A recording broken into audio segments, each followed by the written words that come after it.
Good afternoon and welcome. There's going to be a few housekeeping announcements. First of all, may I welcome members and the viewing public to the meeting of this City Council. Please can I ask the Deputy Monitoring Officer, Rob Parkin, to announce the housekeeping arrangements. Thank you, Rob. Thank you, Lord Mayor. Can I have your attention whilst I'm making a few housekeeping announcements? Please can I request members of the public to familiarise themselves with the fire safety and evacuation notices displayed in the public gallery.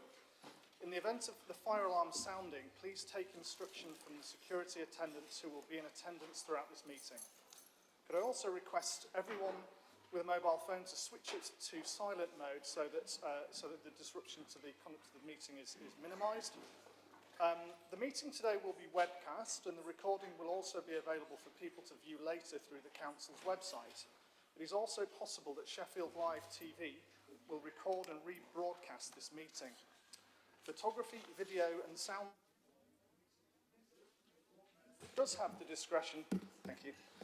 discretion to withdraw or suspend this permission if the recording is disrupting the conduct of the meeting or is being undertaken in a manner which could capture personal information or if a member of the public participating objects to being recorded.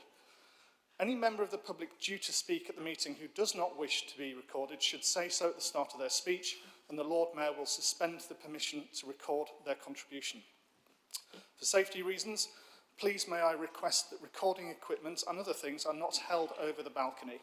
Finally, although there are no longer any specific COVID safety measures to adhere to, individuals are very welcome to wear a face covering within the chamber. Thank you. Thank you, Rob. I shall conclude these housekeeping announcements by stating that this meeting is scheduled to finish at 5:30 p.m. But I shall adjourn the meeting at an appropriate point in the proceedings to give members the opportunity to take a comfort break. I am going to ask us all to take a minute's silence for former Councillor Bob Pullen. Many of us will remember Bob, and he was a real showman, and it was certainly a real honour to hear him speak, and he always made me smile. Bob passed away on the 3rd of June, and there was a family funeral held on the 25th of June. If we could all stand and have a minute's silence, thank you.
Thank you. Thank you.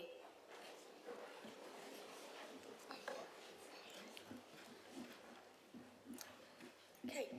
Item number 2, apologies for absence. I have received apologies from absence from councillors Mike Chaplin, Marianne Elliott, Malaki Habe, Ruth Merceru, Martin Phipps, Maroof Rahoof, Paul Wood, Janet Riddler, Mike Drabble, Laura Monaghan, Dawn Dale, Nikki Belfield. Is there any? Yes. And Councillor Brian Holmeshaw. Thank you, Councillor Turpin. I can see, in the view of the ill health of Councillor Paul Wood, the Council is asked to give approval for his period of office to be extended beyond the 6th of August 2024, being the 6-month period of non-attendance provided for within section 85 bracket 1 of the Local Government Act 1972. Is that extension agreed? Thank you. Are there any further apologies, just to make sure before I move on? Thank you. Item number 3, exclusion of the press and public. There are no items of business on the agenda for the meeting where resolutions may be moved to exclude the press or public. Item number 4, declarations of interest.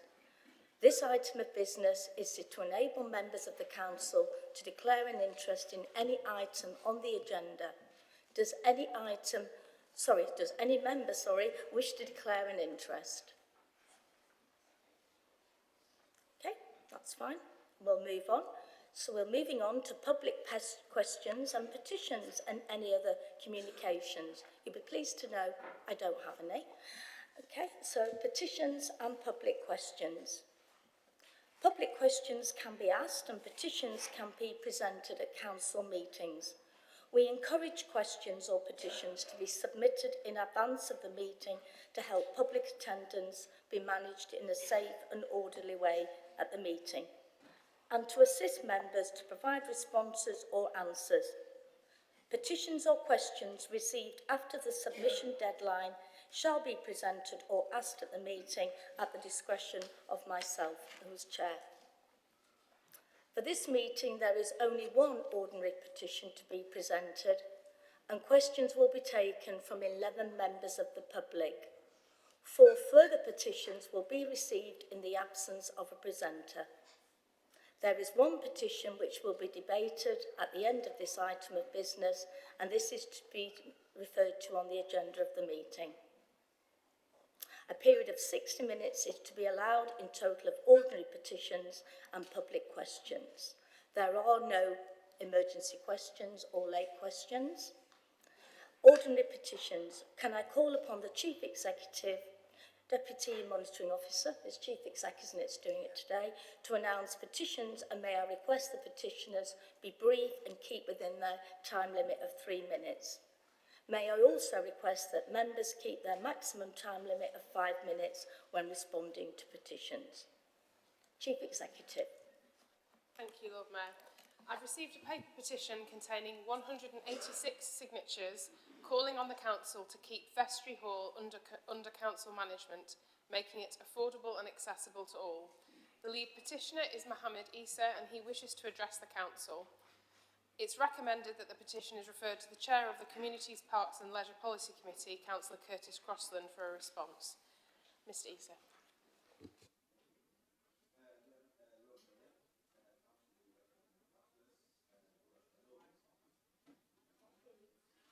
Can we just sort... Oh.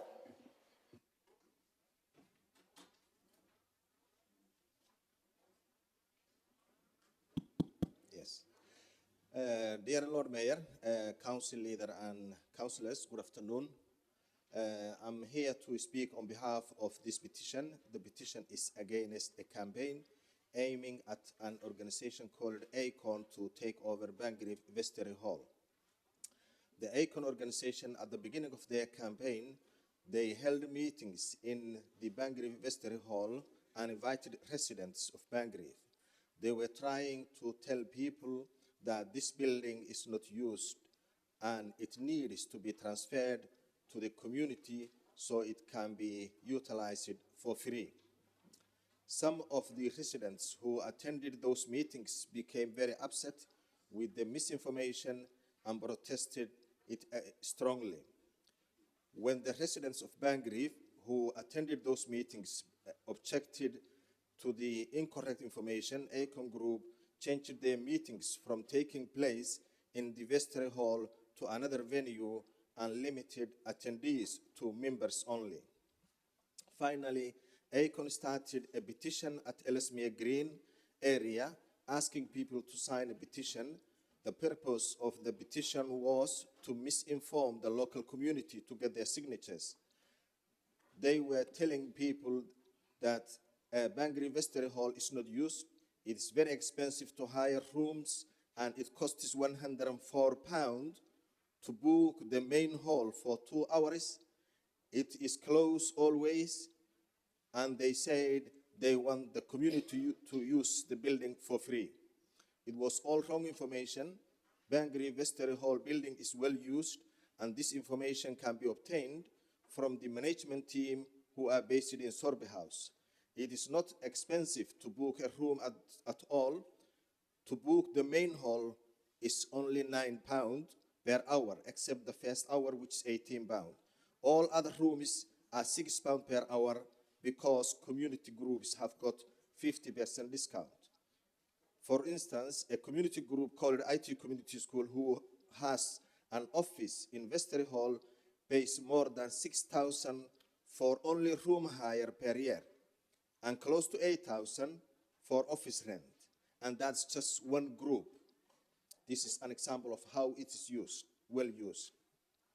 Yes, it's closed, but it's closed for an obvious security reasons, but there is an intercom outside the main door, and anyone who has got a booking or want to attend a meeting or a training in the building just call the intercom and they are let in. It is not safe for the users of the building to make it wide open doors. We have been based in this building last 9 years, and we have not seen any group who made their booking who are struggling to access the building. The community are satisfied with the ways it is managed, and everyone can rent it. The community who has the building, who use the building, are very happy with how their security has been tightened. The local community wants the council to manage Vestry Hall building so all groups can access by booking of first come, first served. If the council, for any reason, wants to transfer the management of this building, we, the organizations who are already based in the building, since last 9 years, are very happy to discuss that with the council. Thank you very much.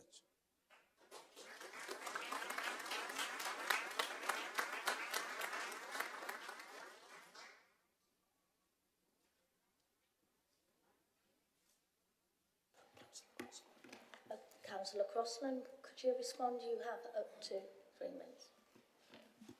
Thank you, Lord Mayor, and thank you for bringing this important petition today. I must first apologise because it does appear that the Burngreave community have been misinformed by this, because there are no plans to change the operating model at the Vestry Hall. And it will continue to be available for the community to hire out. Any changes to the operating model would follow the relevant policies. I must say that some of the policies are in the process of being reviewed across the country. We are responsible for around 100 community buildings across the city, and we own several others that are leased to voluntary and community and faith organisations as well. So we are developing a new policy for community buildings to ensure a more consistent and sustainable and asset-based approach to those. The programme is being piloted in the south of the city, and we will evaluate that and talk to you and the community and anybody who's involved with community buildings, because it is sad for our city, I think, when people give out misinformation, particularly with assets that people really care about, and it sounds like you definitely really do care about the building. So again, thank you for bringing this petition, and thank you to the 186 people who signed it as well. Thank you very much.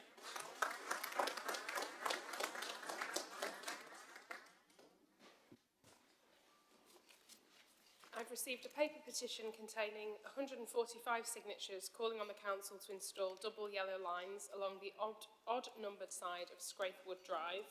The lead petitioner is Leslie Smith on behalf of Scraithwood Tenants and Residents Association. There is no one available to present this petition to council, and it's recommended the petition is referred to the Chair of the Transport, Regeneration and Climate Policy Committee, Councillor Ben Miskell, for a response. I've also received 3 e-petitions from Mr Mohammed Faisal Ansar, who cannot attend today's meeting. Firstly, request that Sheffield City Council solves the household waste and recycling mess, and there are 7 signatures for this petition. Secondly, request that the Council make Sheffield households' garden waste a pay-as-you-use service. There are 5 signatures for this petition. And third, request Sheffield City Council find a way to introduce a food waste service within the UK Government's deadline of 2026. And there are 5 signatures for this petition. It's recommended that these 3 petitions are referred to the Chair of the Waste and Street Scene Policy Committee, Councillor Joe Otten, for a response. And that's all the petitions. Thank you. Thank you. Thank you, Chief Exec. Questions from the members of public. May I ask that questioners be as brief as possible when asking their questions, and that members keep their responses short and succinct. This is to ensure that as much time as possible is available for other items of business on the agenda at today's meeting. Thank you all in advance for your cooperation. I shall now invite the questioners. Just bear with me just 1 second. Okay, all right, thank you. Yeah. Right, we have 5 questions on the same subject, so I'm going to call each petitioner separately to ask their question, and then I will ask Councillor Crossland, who is chair, to respond to them all together. I hope that's acceptable. Okay, so the first person is Sagir Hussain. If you'd like to come to the microphone, thank you.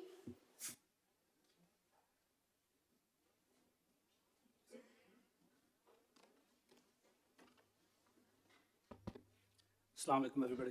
Hi. I represent Sheffield Muslim Burial Council, and the 5 representatives who are asking the questions, I will be taking the lead for all of them, so it saves a bit of time. I believe you have a copy of all our questions. A bit of context to the issue we have. Shire Green Cemetery, we have major flooding issues there, and we are currently burying our loved ones in flooded graves, to a point where when we attend to bury our loved ones, we literally have to pump out the water from the grave before we could bury them. And before we are even leaving the site, them graves are getting full. It's taken a long time to get to this point. It has been dismissed over the number of years. Only recently, bereavement services have acknowledged there is a severe problem. That problem has been discussed with Ellie Fraser from Bereavement Services, who has kindly started some intervention. And that intervention, as it stands today, twice a week, they pump out a sump, which is at the bottom of the hill, to drain out these vaults, twice a week. That's the level of problem we have. If we pumped it out twice a day, will not be enough. Our questions have an array of questions there, ranging from tier 2 survey right across to funding, etc. I'm not going to drag the time to go through each and every one question. I would like some answers in terms of what immediate intervention Sheffield City Council is going to do to fix this problem of flooding. This is causing my community massive, massive concerns. We are people on antidepressants, knowing the fact that their loved ones are buried in contaminants.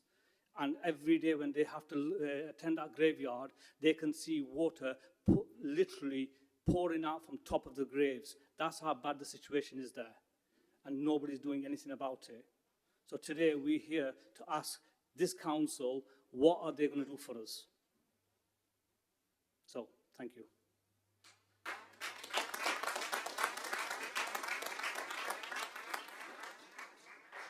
Thank you, Mr. Hussain. Just to double check, you have spoken on behalf of all the other questioners. Absolutely, yes. That is fine. And just to reassure members of the public and anybody who's watching that all councillors have got sight of the really detailed questions and have had the opportunity to read them. If I could now pass over to Councillor Crossland to respond. Thank you. Thank you, Lord Mayor, and thank you, Mr. Hussain, and the rest of the questioners for submitting these questions today. You are totally right that there is an issue up at Shire Green, and so I came into this post around 6 or 7 weeks ago, and I think it was one of the first meetings I had was with Ellie Fraser, who you mentioned from Bereavement Services, to talk about this. So there is, as your question alluded to, a hydrologist survey currently underway. So we're currently at the Tier 2 citywide hydrologist survey. The primary objective of this survey is to conduct the ground truthing to determine the exact geological sequence of the area and to establish whether there's perched water or groundwater within the burial depths at each sort of location within the cemetery. So after a Tier 1 site-specific sort of desktop exercise, the outsourced contractors they are putting some boreholes into the area so they can take a sort of an exact look at the ground makeup there so we can try and come up with some solutions for this. We will also be collecting and testing groundwater samples and then we will be producing a risk assessment report which will include options for improvements that might be necessary in the long term. All work is being conducted in accordance with the Environmental Agency's Cemetery and Burials guidance. Based on the contractors' visits to the site, as I say, they are doing the boreholes and they will be putting digital sensors in there as well to test the water. So when it comes to long-term solutions, we're a bit reluctant to commit now before getting the results of the survey because we don't, it totally depends on what the survey says and we might need different things for different areas of the cemetery as well. Managing the water on site is a top priority for the council. As you say, we have already tried to take on some immediate measures, such as the pumping out, as you mentioned, trying to site pre-dug graves further up the hill, and also trying to dig the graves on the day that they're needed. As you mentioned, these are more short-term things, and this survey is, we're hoping that we can come up with a long-term solution because it can't carry on the way that it's going at the moment. Regarding some of the other questions about stakeholder involvement, this is a crucial part of the process, and Sheffield City Council has led the formation of the Muslim Bereavement Forum, bringing together representatives from different mosques and schools within the faith, including the Sheffield Muslim Burial Council. This group will provide a key forum for discussion and consultation, ensuring broad representation from the Muslim community.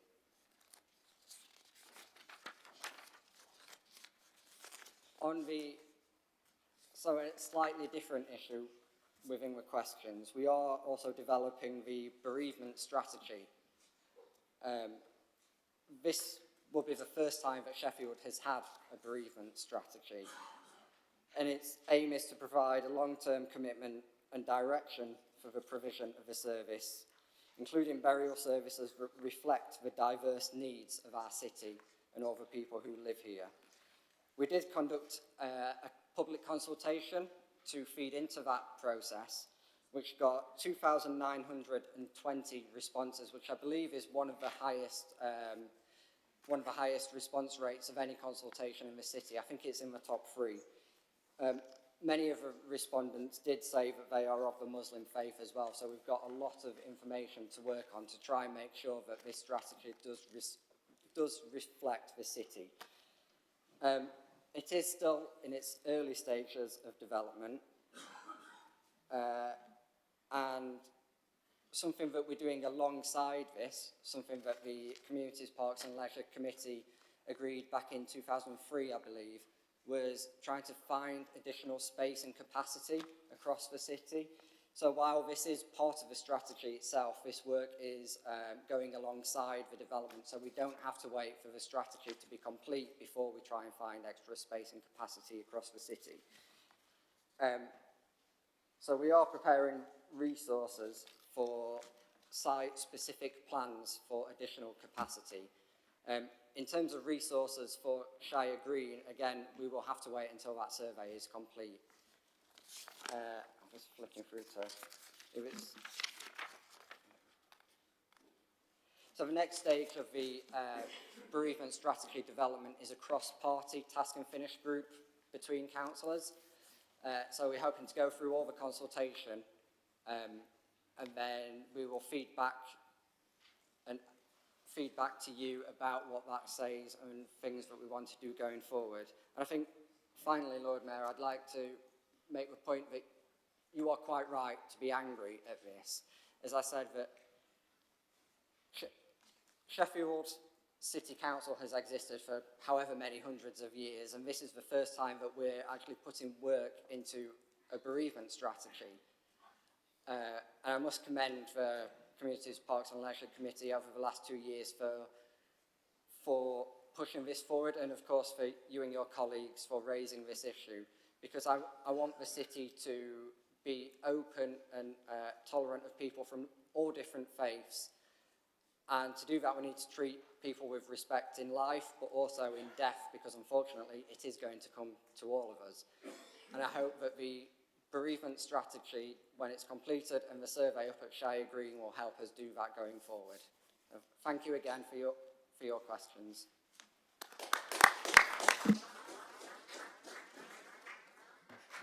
Thank you, Councillor Crossland, for your really good response. Could I call, please, Councillor Cara Chung?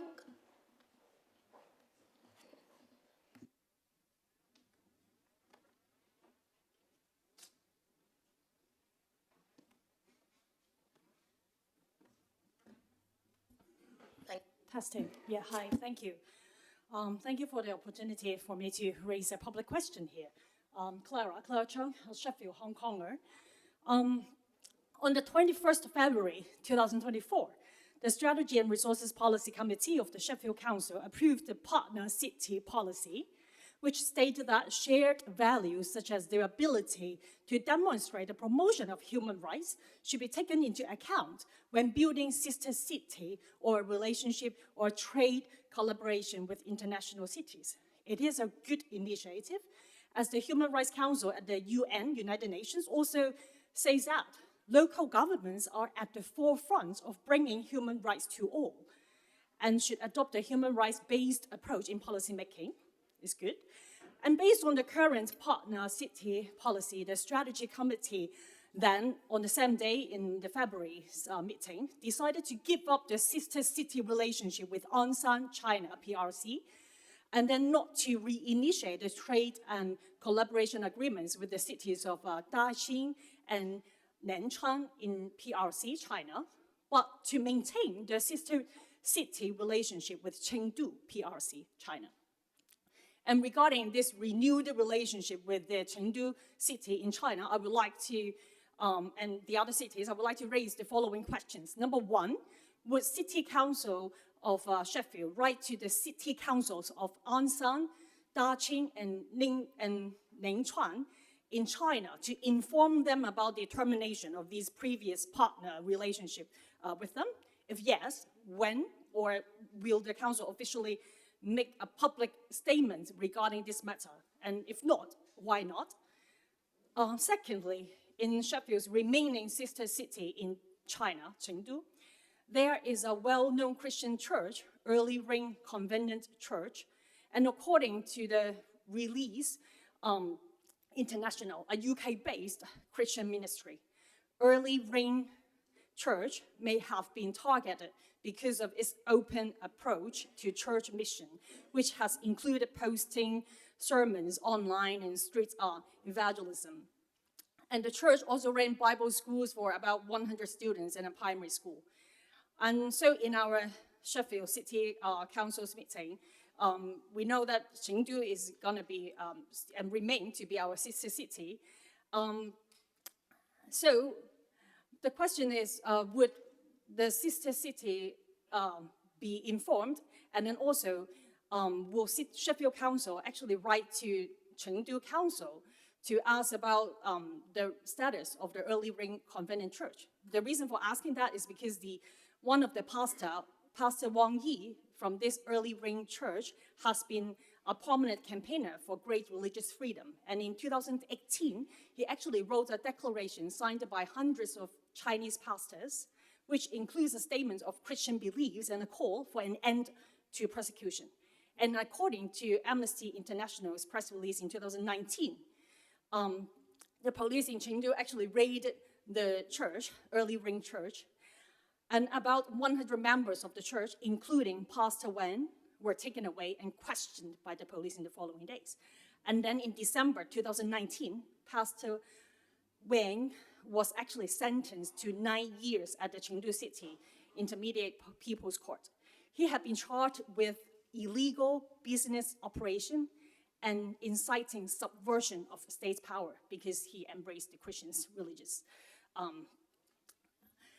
And so, since Sheffield Council is a really liberal local government that sincerely cares about human rights and also a sister city of Chengdu, can Sheffield Council please write a public letter to the City Council of Chengdu to inquire about the status of Pastor Wang Yi? If so, when can it be? If not, why not? Besides, as I also recall, the strategy committee members in the previous meeting emphasized the great value of having cultural exchanges with Chengdu. So would Sheffield Council consider inviting members of Early Ring Convenant Church in Chengdu for a cultural exchange with the people in Sheffield? Because we know the sister city relationship should be about people to people, individual to individual, community to community friendship. And we should care about our friends, even if they are in Chengdu, China, which is our sister city of Sheffield. Thank you very much. Thank you. Could I ask Councillor Tom Hunt to respond? Thank you, Tom. Thank you very much, Lord Mayor, and hi, Clara. Thank you very much for coming and asking these questions today. In having taken the decision to relinquish the relationship with Anshan, we considered formally writing to city officials to inform them of this. However, prior to initiating any correspondence, we sought advice from the British Embassy in Beijing, who provided us with advice about how best to manage this matter in line with UK-China relations, noting that this relationship with Anshan, with the City of Sheffield, had effectively been dormant for many years. We were advised that formally recording the decision in the committee's minutes was sufficient and in line with the UK Embassy's advice. The Chinese Consul General, who's based in Manchester in the UK, is also aware of this decision and agreed that this was the most appropriate response. With respect to Daqing and Nanchang, the previous trade and collaboration agreements that we had with both cities expired in 2019. The wording of those documents was such that they would expire on the third-year anniversary of them being signed, unless both parties were in agreement that they wished to extend them for consecutive one-year terms. Should the parties choose not to renew the agreements, there was no then requirement on either party, us or the cities in China, to formally write to confirm that those agreements had expired. And so, in both instances, neither party expressed a desire to renew the agreements, and therefore we didn't put it in writing.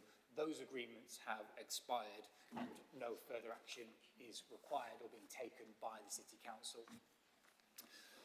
Regarding the questions you asked about Chengdu, and in particular the Early Rain Covenant Church, you referred to incidents that allegedly happened almost 5 years ago that up until now we at the Sheffield City Council had no prior knowledge of. We will need to undertake some inquiries of our own before ascertaining what appropriate action we should take, if indeed there is action to be taken. But I'm grateful to you for making us aware of this today. Regarding cultural exchange, you're absolutely right that this is encouraged, and we talked about that at the committee meeting that you attended earlier in the year. What I would say as leader of the council is, as a Sheffield resident, you are very welcome, if you saw fit, to reach out to members of the Early Rain Covenant Church in Sheffield yourself to determine their interest to engage. And if you do contact them, please do let us know about their willingness to engage with us, and then we can determine whether there is a role for the City Council to participate in or facilitate any further exchange. Currently, our situation means that Sheffield City Council doesn't have any budget to facilitate any in-person exchanges. To ensure the longevity of our international relationships, we strongly encourage any businesses, any residents, any organisations in this city to reach out to their counterparts and equivalents in our partner cities and engage directly. And indeed, there are many good relationships that we have that have come about because people in the city have established and maintained those links around the world. But in these times of difficult budget situations for the council, responsibility for maintaining and developing those relationships is a responsibility that we will be sharing with people in the city, but of course we will seek to support and facilitate any exchange that we can. Thank you very much for coming today. Thank you. Thank you, Councillor Hunt. If I may now move to Ada Lee. You've given a really, really long question. It is 4 pages and there is a lot of references. If I could ask you not to read the references out, you know, because it is nearly 2 pages, but the question absolutely. Yes, can I get some information just as much as possible? Is this okay? Yeah, you've just put a lot of references, yes, which obviously is kind of very, you know, the councillors have seen it. Yeah, I understand.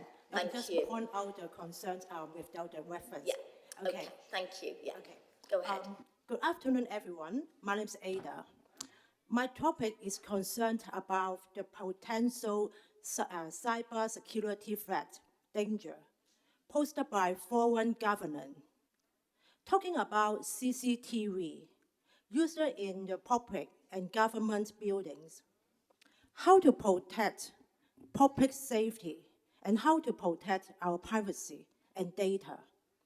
I'm going to bring out 4 concerns for your attention, which will lead to underlying risk of using Chinese manufacturers and their CCTV, especially the links to the Chinese government.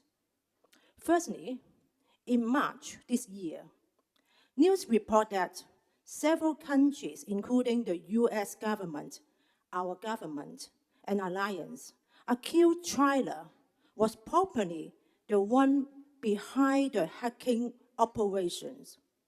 The hacking operations target million people, including politicians, lawmakers, government officials, journalists, defendants, individuals suggested or consider not supporting the Beijing. What happened after that? On 7th of May, the payroll system of our Minister of Defense was hacked by some bad and ministers attend. Device no data was taken and the name of the country involved was not mentioned. But Sky News understands this to be China. This time, the targets were employees, ordinary people. Their personal information, their bank details, everyone, the privacy protection is in danger.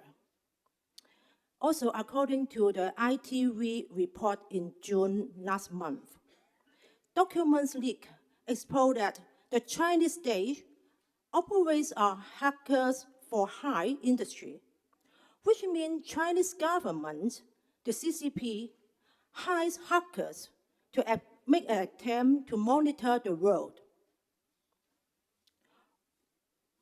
More than anything we need to know, the Chinese companies, the Chinese manufacturer create a backdoor which to allow the Chinese government, Beijing, to assist data. The Chinese government used remote access to whatever, whenever they want from the Chinese companies and manufacturers. And TikTok could be a really good example. A foreigner insider in TikTok claimed that a backdoor channel for Chinese government to assist data based on the CNN news in June last year. We are protected by the UK privacy laws because it's aimed to protect privacy and also our personal information. And the most important is getting our informed consent. However, China is different. Their privacy laws is protect the government. Through the Chinese-made CCTV here, where we live here, who is watching us? Who is watching us at the back door? Have they obtained our informed consent? So what is more? One of the biggest global company, CCTV supplier, Hikvision. Hikvision is a Chinese state-owned manufacturer.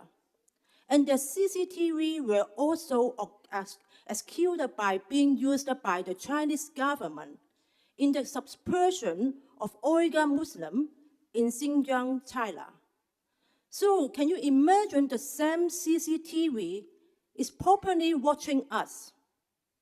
Finally, China has been accused for supporting Russia by providing components to Moscow for military supplies, based on the BBC interview with Antony Blinken, US Secretary of State. What I want to point out, highlight is the behavior of the Chinese manufacturers and the Chinese government are incompatible with our values, against our values and moral standards. And our government has banned using Hikvision CCTV in the headquarters area due to the security threat. But how about the local councils? How about the Sheffield Council? And during the interview with the Politico last September, our Prime Minister, Sir Keir Starmer, said that we need to absolutely clear about the security of UK. And UK needs to win itself off China when it comes to the trade, commerce, and also technology. So my question is, what kind of CCTV are being used in public and government buildings in China? If there are something existing Chinese-made CCTV being used, is there any timetable for the council to remove them? And more important is, how can the council procurement process and the selection of supplier take action to prevent us from this military attempt? Thank you. Thank you very much. If I could ask Councillor Tom Hunt to respond, please. Thank you very much, Lord Mayor. Thank you for coming and asking your question today. All supply chains for CCTV and any other associated equipment must meet the requirements of the City Council's ethical procurement policy. All IT contracts include an assessment of security, and suppliers are required to provide certificated evidence of compliance with international security standards, along with compliance with the UK Government National Security Centre's Cyber Essential Standard. Historically, Hikvision, the company you mentioned, have been the most popular CCTV camera and equipment supplier globally due to their cost. The cost, though, to completely remove all cameras and equipment from our city by that company and to replace them instantly would be very significant. Therefore, our strategy is to replace them on a rolling basis. The numbers of cameras by the company in Sheffield have been reduced by replacing them at the end of their life, or when they become poor quality, or when they fail. These cameras are then replaced by cameras from an alternative supplier via our preferred CCTV contractor. This will continue to be the case until all Hikvision and cameras and equipment from any similar companies of which there are concerns about are removed and not in place in Sheffield. Thank you very much. Thank you, Councillor Hunt. Could I ask Charlotte Kayala to come to the microphone? Thank you, Charlotte. Hello, and thank you for the opportunity to ask my question this afternoon. My name's Charlotte. I'm 45 years old and I have stage 4 melanoma, the most dangerous form of skin cancer. An existing mole on my arm became cancerous, and the cancer spread to lymph nodes in my arm and neck, into both of my lungs and into my brain. Without the relatively new treatment of immunotherapy and the expertise, care and support of Sheffield teaching hospitals, particularly Weston Park, I would not be here today. And I don't want more people and their loved ones going through a diagnosis like mine. So the question I'm asking today focuses on what we can do as a city to raise awareness of skin cancer and how we can do more to prevent it happening to our residents and visitors. We're incredibly fortunate to live in our beautiful city with its variety and quantity of outdoor spaces, from our parks to the peaks. We are the outdoor city. But as we encourage people to enjoy these outdoor spaces, we have a responsibility to encourage and help them stay safe in the sun. So I'm here today to ask if we can explore ways to do this. Rates of all types of skin cancers are increasing across the UK and are forecast to continue to do so in future years. Cancer Research UK has recently reported that rates of melanoma, as I mentioned in my introduction, the most dangerous form of skin cancer, are also on the rise. It's the 5th most common cancer diagnosed in the UK. Predictions are that over 20,000 new melanoma cases will be diagnosed this year. The vast majority of those are preventable if exposure to UV light is reduced, and much more treatable if they're caught early. Cancer Research also report that over 2,300 people die each year from this form of cancer. So awareness and prevention are critical if we are to reduce the number of people suffering from and dying from skin cancers. This requires clear and consistent public health measures at a national and at a local level. As the outdoor city, Sheffield is ideally and uniquely placed to be an exemplar of what it means to be a sun-safe city. So will the council commit to measures such as 1. As part of licensing outdoor events, could the council make it compulsory that organisers provide free, broad-spectrum sun cream with a minimum factor of 30 and make sure that the public are aware that this happens and how they can access it? 2. Sun cream is not a beauty product or a luxury item. It is an essential part of keeping people protected in the sun. It should be affordable and accessible for all. Would the council be willing to explore ways to achieve this? For example, helping to install dispensers in key locations. And linked to this, would the council publicly back the campaign to ban VAT on sun cream? 3. Does the council, as a responsible employer, provide sun cream free for its outdoor workforce? If not, could this be put in place? It would give an example of good practice to other employees that they could follow. 4. Raising awareness via social media, particularly from May to October, about the risks and also the different ways people can protect themselves from the sun. Could we have a dedicated page on the council website to highlight sun safety? Doncaster City Council has such information on their website.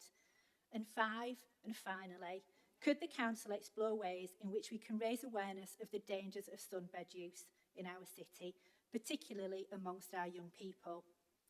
I ask that the Council consider working with me, local cancer charities and skin cancer charities such as Melanoma Focus to pledge to becoming a sun-safe city alongside being the outdoor city. And just a reminder to finish, if you have any suspicious lesions on your skin or moles that are changing, please go and get them checked out. Thank you.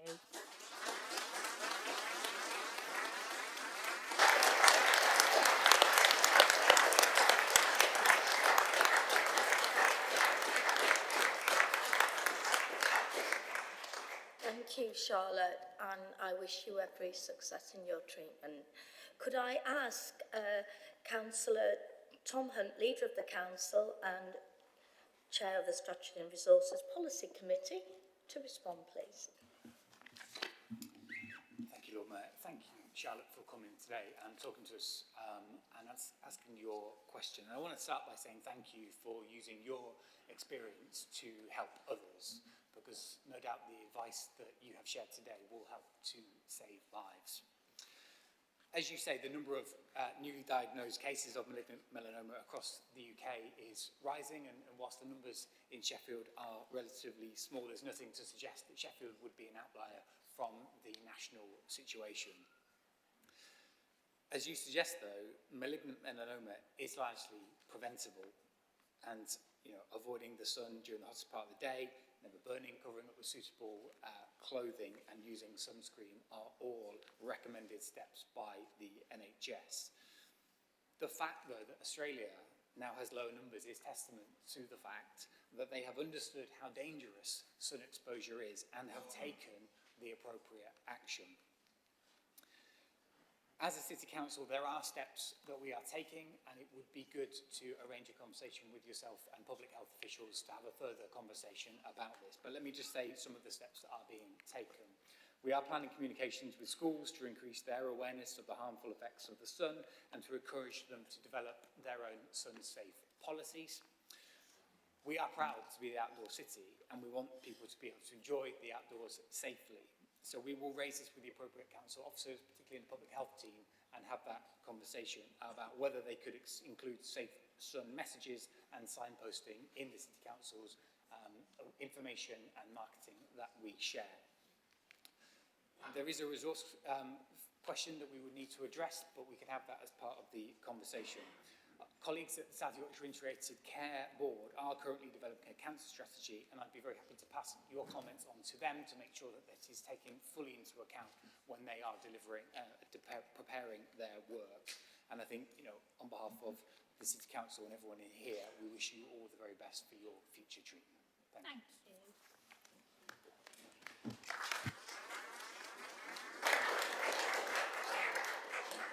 Thank you, Councillor Hunt. Could I ask Russell Johnson to ask his question, please?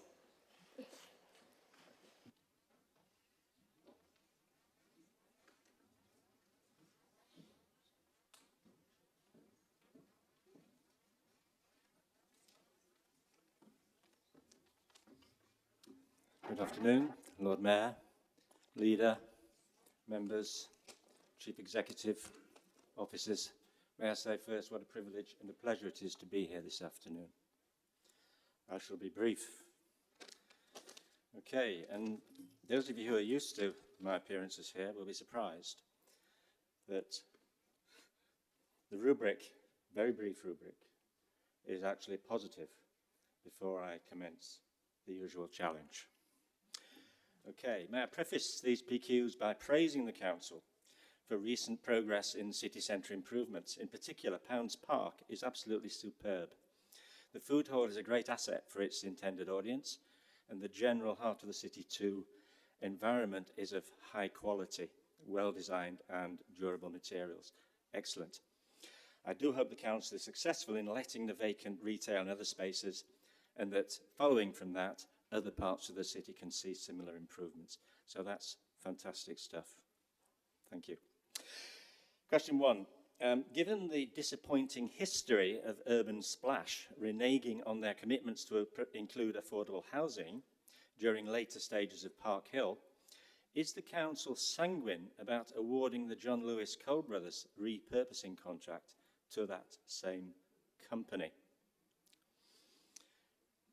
Part B of that question. It's now over a year since the announcement of the Bourbon Splash's reuse project, and there has been no visible progress. I do understand there may be things happening behind the scenes. May we be optimistic that the scheme will happen at all, and without further demands by Urban Splash for public monies, which is part of their history, of course. Is there a timescale that Urban Splash and AHMM, the architects, are expected or required to comply with? Question 2, on a different topic, but about accountability. Would the Council's stated intention that it would like to be seen as open, honest, transparent and accountable be more credible if the full report on the accidental demolition of the Market Tavern were to be made available publicly? This in the light of inaccurate SCC comms that the historic building had spontaneously collapsed. Yes, that was stated. Amazing, isn't it? Part B, final part of this question. Media reports indicate, connected with the accidental demolition of the historic Market Tavern, that no action is to be taken against those responsible for this accidental error. Surely that can't be true. If it is, this seems to mean that officers can be incompetent and behave in such a way as to inflict damage to the Council's reputation with no accountability. I would welcome the leader's comment on this apparently remarkable and unacceptable situation, particularly following the Containergate fiasco, which, again, as the public understands, for which there was no accountability for that gross and expensive error. Thank you. Thank you very much, Mr Johnson. Could I ask Councillor Tom Hunt, Leader of the Council and Chair of the Strategy and Resources Policy Committee, to respond? Thank you. Thank you, Lord Mayor. Thank you, Mr Johnson. I welcome your positivity. It's very good. And let me begin by agreeing with you and welcoming the Green Flag Award being awarded to Pounds Park just yesterday, along with to Sheffield General Cemetery, and they join 16 other parks in our city which have the Green Flag status. Let me also acknowledge the award that was given to House of the City for being Outstanding Development of the Year at last week's Insider Property Awards for South Yorkshire. So congratulations to everybody that has been involved. On the question of Urban Splash and Cole Brothers, the process of selecting a contractor for the former Cole Brothers building in Barkspool was a fully transparent process and involved a number of very high quality bids that were assessed, put forward by a range of companies, assessed by independent agents, and Urban Splash put forward the best bid. The award for the Cole Brothers building had no connection to the Park Hill development, with both projects being decided completely independently of each other. But I can assure you that we are working with Urban Splash on their plans to provide new homes and affordable homes at Park Hill. On the second point around what is happening with the building's reuse, I know as a keen student of the council's social media, you will have seen me in a video inside Urban Splash, this building at Barker's Pool, and you will have seen that the building has been stripped out, ready for work to take place in due course. Following the original announcement, a detailed agreement for lease was negotiated and signed at the end of March this year. Detailed design work has been progressed by Urban Splash, and they are intending to submit an application for planning permission and listed building consent in the autumn. The development works will follow afterwards, and they will be in accordance with the timescales that we've set out in the agreement for the lease. There's not been any suggestion of public money being provided for the scheme. Regarding the Market Tavern, the full report by the Barrow and Parker independent investigator into this matter was commissioned through an internal HR procedure and is confidential. As such, that report will not be shared publicly, as is customary and in line with the Council's obligations as an employer on internal HR matters relating to individual members of staff. The Council is aware that there are many interested parties in this investigation and its outcome. To be as open and transparent as possible, the Council requested a summary version of the report from Barrow and Parker, and this is the report that has been made available online for the public. The independent report commissioned by Sheffield City Council gave a comprehensive overview of events and set out a number of recommendations which will now be taken forward. One of the recommendations, as you have mentioned, is that no further formal action is to be taken in respect of any of the key individuals subject to the allegations. The Council's Director of People and Culture, People and Organisational Culture, I should say, has reviewed this recommendation in light of the evidence that was gathered through disciplinary processes and has concurred with the independent investigator that this is the correct outcome. Thank you very much. Thank you for your detailed answer, Tom. Thank you, Councillor Hunt. Could I ask Sue Owen to ask her question, please? Sue.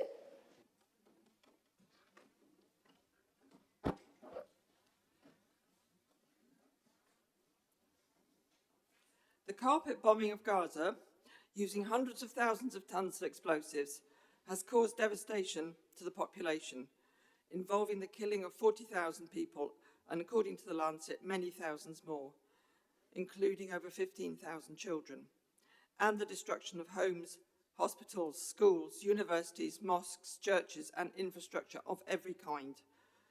Sheffield Council is part of the South Yorkshire Pension Fund and the Border to Coast Pension Fund, which have millions of pounds invested in the arms industry. The range of investments is extensive and includes Airbus, BAE Systems, Lockheed Martin, Elbit, Kinetic Q, Raytheon, Rolls-Royce and others, all of which provide parts or full weapons, aircraft and drones that are sold to Israel and are used to kill civilians in Gaza and the West Bank. The International Court of Justice is currently investigating Israel for war crimes and genocide in Gaza. This makes arms companies and their financial backers potentially complicit in genocide. We, as pensioners in the South Yorkshire Pension Authority and citizens of Sheffield, do not want to be complicit in war crimes and genocide. There is no legal impediment preventing Sheffield Council having an ethical stance on investments. The question is, will you make a statement making it clear that Sheffield Council does not support pension investment in the arms industry? And will you commit to raising a discussion at both South Yorkshire Pension Authority and Border to Coast, where representatives of Sheffield Council can make the argument for divestment from the arms industry?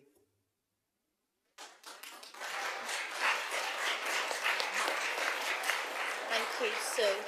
Councillor Hunt, could you respond, please? Thank you very much for your question.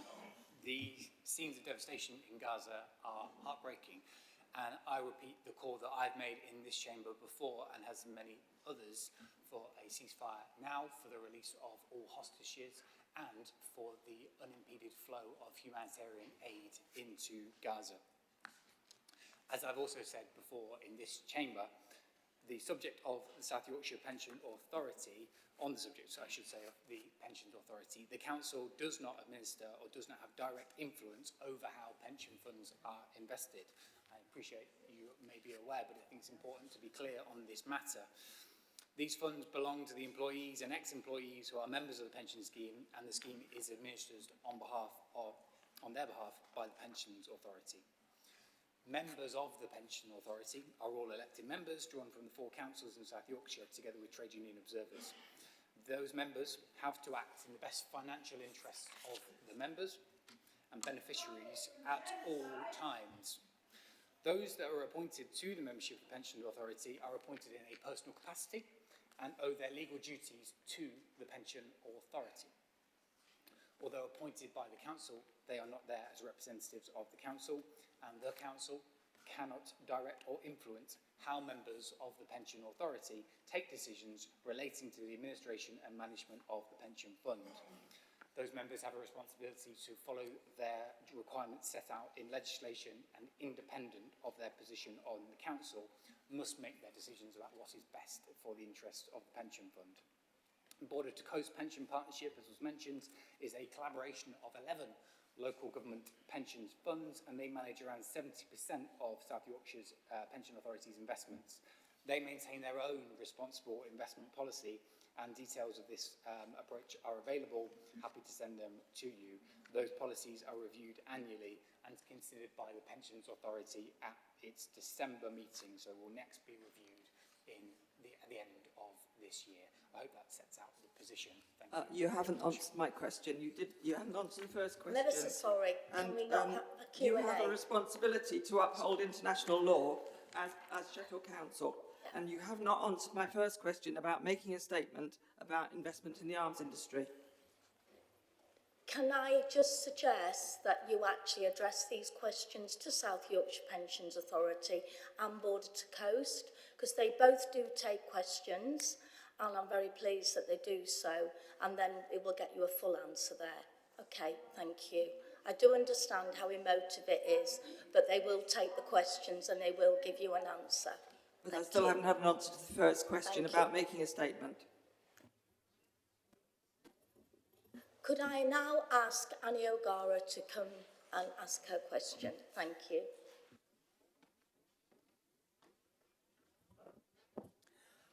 Thank you. Earlier this year, the Sheffield Coalition Against Israeli Apartheid made a formal complaint using the Councillor's Code of Conduct as its benchmark.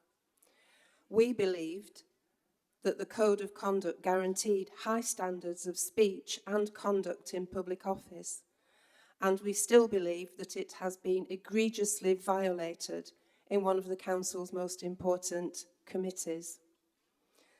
The complaint was dismissed with no reference to the Code of Conduct. We were also told that there was no right of appeal. We raised the issue again in Strategy and Resources with no substantive outcome. Therefore, on the 6th of June, we referred the matter to the chair of the Audit and Standards Committee, asking that the complaint be reheard, actually using the Code of Conduct for councillors as the benchmark. Our letter was quickly acknowledged, and the chair of that committee said that he would, quote, look into this matter and ask for it to be investigated accordingly. End of quote. We've not had a further reply. Unless some serious steps are taken to restore faith in the Council's policies, we have little choice other than to conclude that either the Code of Conduct is a meaningless document or that it is selectively applied, both of which scenarios bring this Council into disrepute. One, will the Chair of Audit and Standards Committee require a rehearing of the complaint using the Code of Conduct as the benchmark? And if not, we ask that the Council remove the Code of Conduct from its policies, having failed to implement it with regard to this complaint. Thank you. Thank you. Thank you, Annie. Could I call on Councillor Mohammed Maroof, Chair of the Audit and Standards Committee, to respond, please? Thank you, Lord Mayor, and thank you, Annie, for bringing this question to full council today, a subject that is very important and doesn't get talked about full council very often. So can I thank you for that to begin with? And allowing me the opportunity to reassure the general public, elected members, that matters of conduct and standard are taken extremely seriously and are investigated thoroughly by the standards procedures as outlined by the statutory guidelines. Having said that, I will answer both of your questions as you've asked them. Firstly, it is a statutory requirement in the Localism Act 2011 to adopt arrangements under which allegations of breaches of the Code of Conduct may be made and, where appropriate, investigated. Appendix A, which should be available online hopefully, Appendix A of Part 5 of the Constitution of Sheffield City Council comprises this in the procedure for dealing with complaints regarding city parish and town councillors and co-opted members. In accordance with paragraph 8 of the appendix, there is no right of appeal for the complainant or member against a decision of the monitoring officer or hearing committee, and the chair of the committee or the committee has no power to override this. Complainants do, however, have the right to complain to the local government ombudsman where they are dissatisfied with the outcome of a complaint, and this right is set out in the decision letter that you actually received. In answering your second question, whilst I cannot comment on individual cases, all standards matters are properly investigated in line with the provisions of the Code of Conduct. The Audit and Standards Committee receive an annual standards report, and the Code of Conduct is kept under review to ensure it remains fit for purpose. If there is any further information that you have on top of what has been determined already, then I'm more than happy to look at it again. Thank you. The Code of Conduct was not referred to or used. The Code of Conduct was ignored by the Complaints Committee. If I could now call on, we'll move on to item 5B, petition requiring debate. The Council's petition scheme requires that a petition containing over 5,000 signatures from individuals who live, work or study in Sheffield be the subject of a debate at the Council meeting. 25 minutes are allowed for such a debate.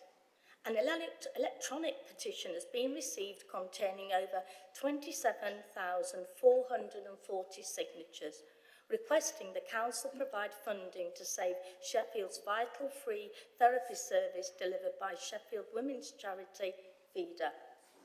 Further details of the petition is set out in the Council summons. A period of 25 minutes is allowed for petitions requiring debate.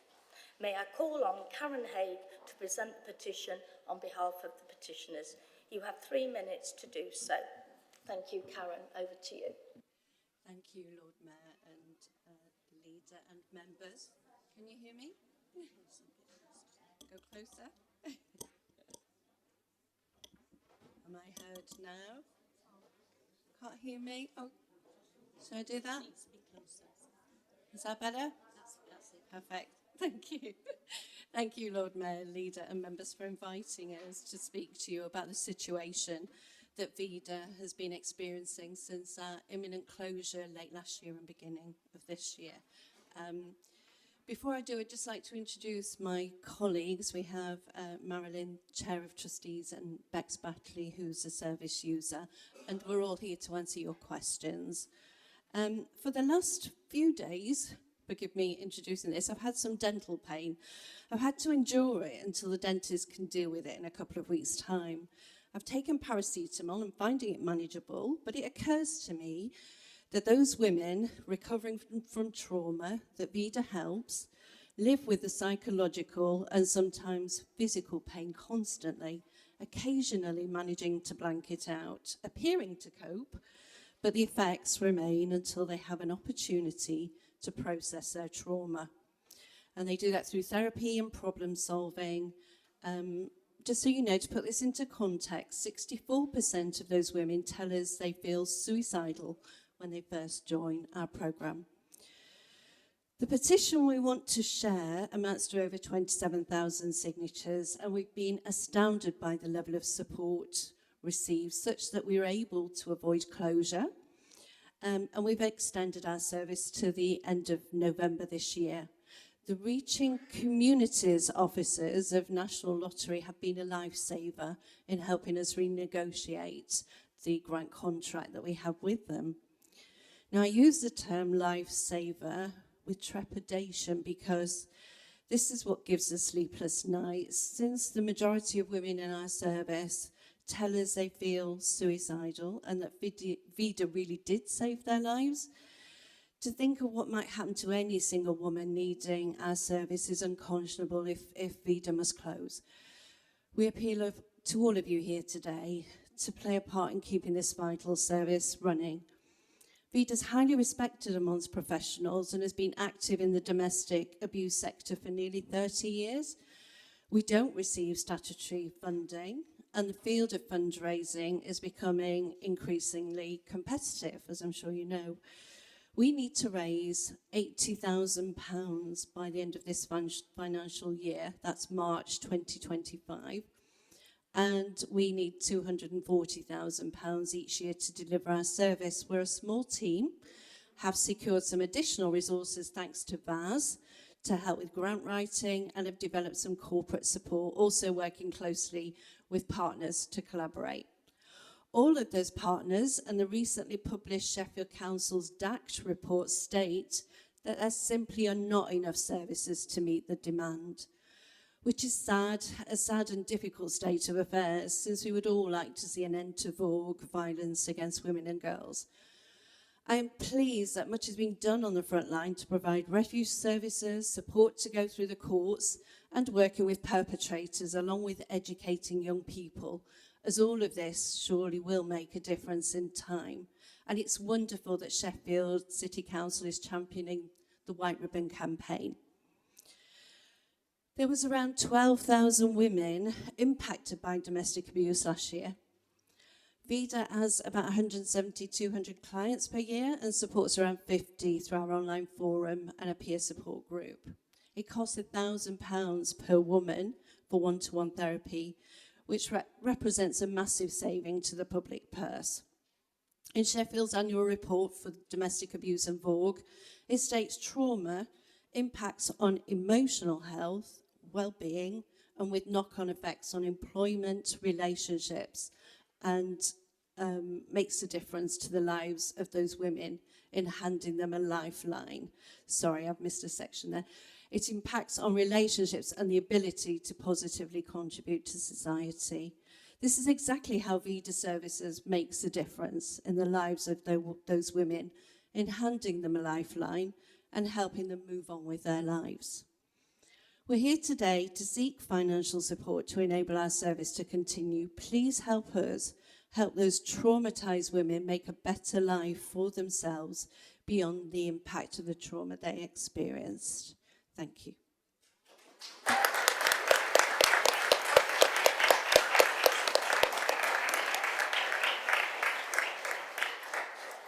Thank you, Karen, and you were under time, even though we started a bit of a stumble, so thank you. May I call on Councillor Angela Argenzio, the Chair of the Adult Health and Social Care Policy Committee, to respond. You have up to 5 minutes. Thank you, Angela. Thank you, Lord Mayor. And firstly, I want to say thank you to Karen, the staff and volunteers and trustees of VIDA, and everybody who has signed the petition for bringing this issue to the Council, and for the work that the charity has done over many years supporting women in Sheffield. I also want to say a personal thank you for your patience to getting to this point where you're presenting the petition, because there's been a series of events that have concurred against us coming together. We were supposed to hear it earlier in the year, and it wasn't possible. It is an important reminder what you said about the continued challenges we face as a society in tackling deep-rooted issues around violence against women and girls. And as a whole council, I know that we are playing our part in tackling this challenge. You've mentioned that, for example, we gained accreditation in 2021 for the National White Ribbon campaign. Every year we help organise, alongside many other local groups and charities, a range of awareness-raising activities under the 16 Days of Action, which is a global campaign aimed at changing cultures and attitudes and tackling violence against women and girls. We also commission essential domestic abuse support services, including our local helpline, women's refuge and other safe accommodation, and emotional and practical support for victims, including children. Supporting victims is so important, but we also want to change the attitudes and behaviours of perpetrators of domestic violence through campaigns like the White Ribbon and through dedicated programmes which tackle the root causes of men's violence and behaviour. VIDA are one of a number of charities and groups that do valuable work in the city to support women, men and children who are victims of domestic and sexual abuse. We know that many charities, along with the rest of the public sector, like councils and the NHS, are facing big financial challenges after many years of austerity, and reduction in spending power, which put important services like this at risk. We would not wish to see any charity in Sheffield have to close its doors through lack of funding. If VIDA were to close, we believe this would increase the burden on other mental health and therapy services in the city and would likely mean women waiting longer to get the help that they need. Other similar therapy services run by other organisations, including the NHS, would still be available and accessible, but VIDA closing would mean less places available overall. VIDA is an independent charity with its own finances and board of trustees. Consequently, council officers are not legally able to provide direct legal or financial advice and support. The council, however, funds Voluntary Action Sheffield to provide business planning, advice and support to charities and voluntary groups in the city. And as you said, VIDA has already taken advantage of this advice and worked with us to with their support. There will be organisations across our city who are looking at their finances and wondering how they will make it through the next few months or into next year. I know this because Karen will know from our meeting that I work in the voluntary and charity sector myself, and I specialise in charity finance, so this is what I do as a day job. Faced with the potential for an important and well-regarded charity to have to close, our instinct is naturally to want to help and to find the money from somewhere. However, as a committee chair, I am also acutely aware on the strain on the council's own financial position as reported every month by the Director of Finance. I know that any additional funding we did provide would need to be taken from an existing budget commitment. This would potentially put at risk other important priorities in our domestic and sexual abuse strategy, such as safe accommodation for victims or support to children and young people.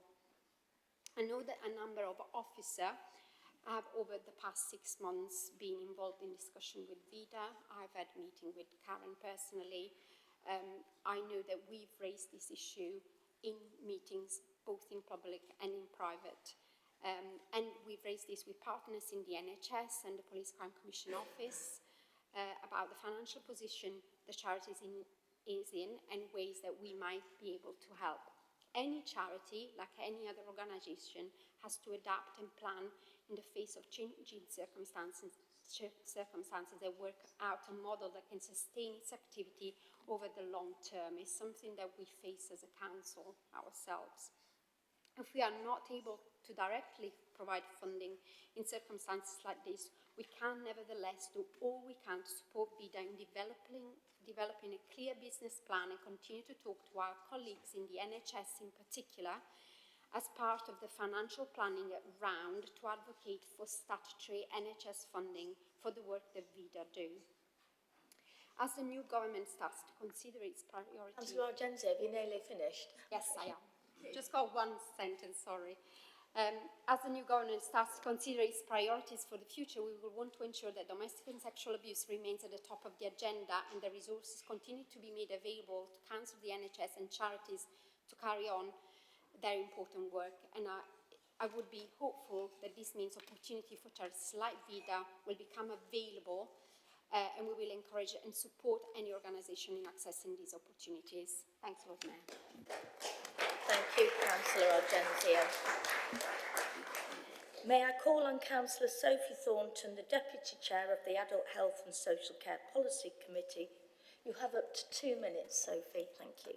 Thank you, Lord Mayor, and thank you all of you for bringing this. I know that, as Angela's also said, that you've had to wait quite a while to bring this to us, and you've had immense patience with us, and yeah, thank you for all the good work that you do. As much as you've also had to wait for this as well, I don't think it could actually be more timely given the fact that the Euros have just happened as well, and we know that when our teams lose, as much as we're all extremely disappointed that it did not come home, there's absolutely no excuse for the 38% rise in domestic abuse that we see when football teams lose. So it's yeah, certainly a timely thing. Now, I think you all do obviously very, very important work. supporting women and girls experiencing domestic and sexual abuse in the city, with your specialist therapy support, and how 83% of people that go through your services see improvements to their well-being, which is fantastic. So it's obvious that what you do is working well.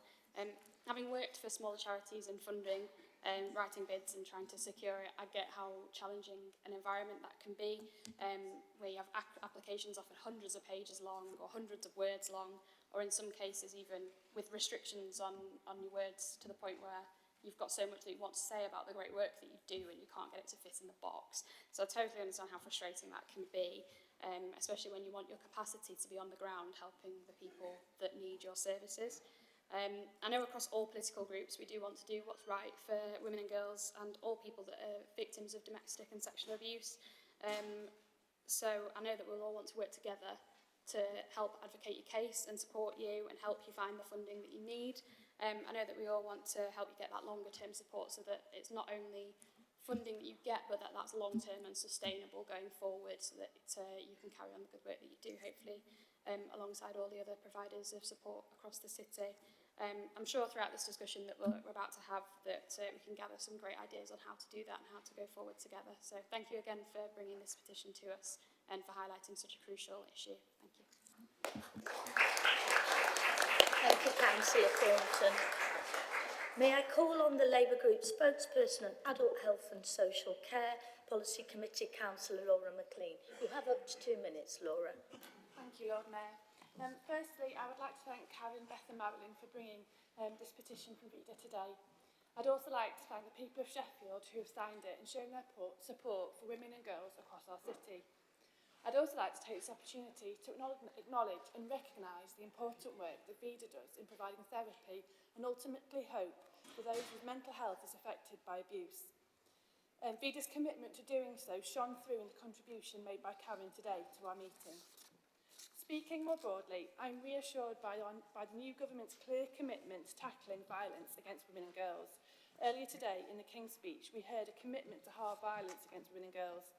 The Labour government will target not just the perpetrators, but the root causes, and also recognises that there needs to be much better support for victims. In Sheffield, the services provided by VIDA are clinical therapy services. My feeling, as Councillor Argencio has already indicated, is that there needs to be further conversations with our NHS colleagues moving forward about how this service is funded and the needs of its service users. Thank you again for bringing your petition today. Thank you.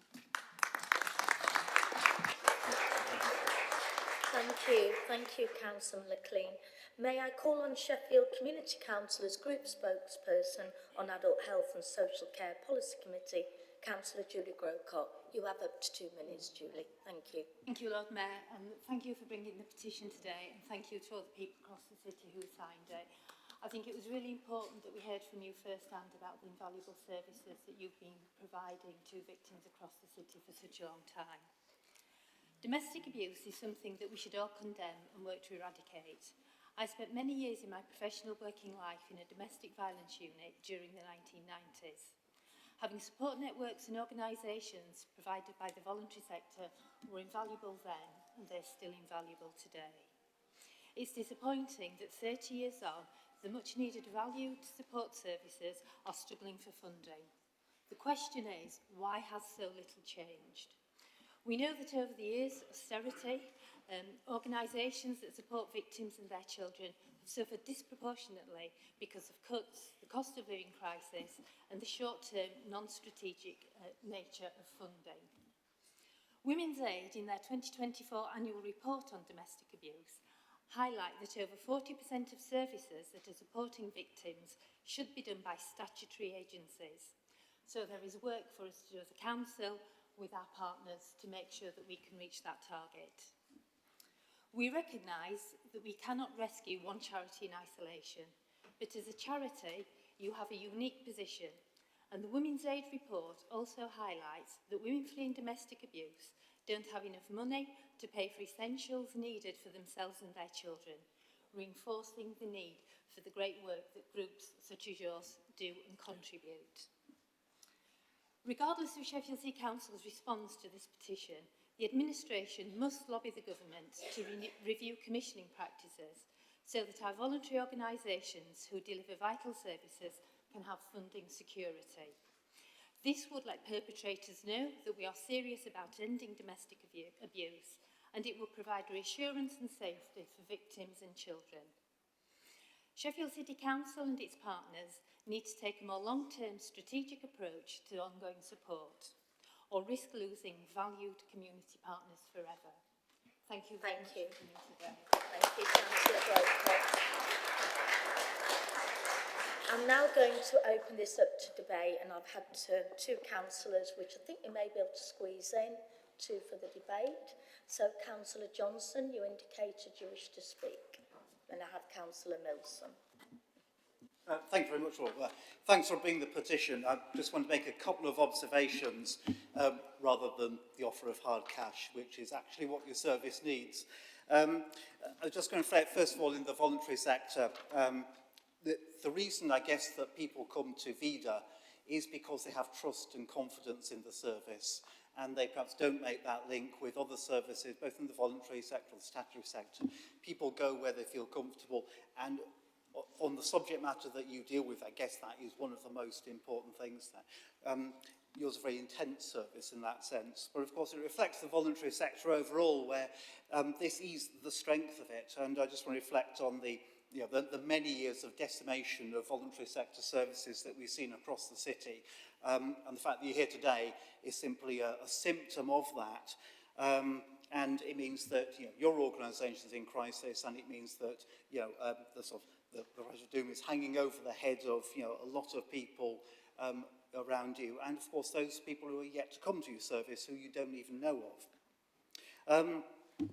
I just want to talk about the cost of organisations, and as there's been more of a trend towards, whether you call it social prescribing, specific referrals, as people realise that conventional handing out pills from GPs doesn't work anymore, there's a need for a holistic way to treat people. And of course you offer a clinical service.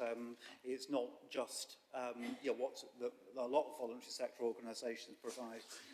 It obviously needs to be funded by the NHS, so I think I know that you've been in touch with the organisations through Direct Public Health and so on, and hope that we have to keep up that pressure to ensure that clinical services are funded by the organisations that have funding for clinical services, i.e. the health service and central government rather than local government.